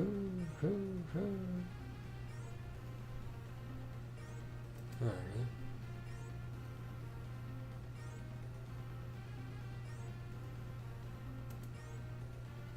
I did that guy yesterday.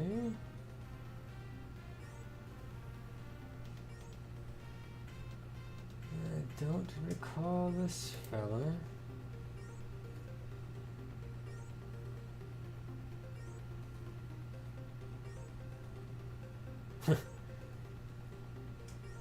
I was hosting this guy. Yeah.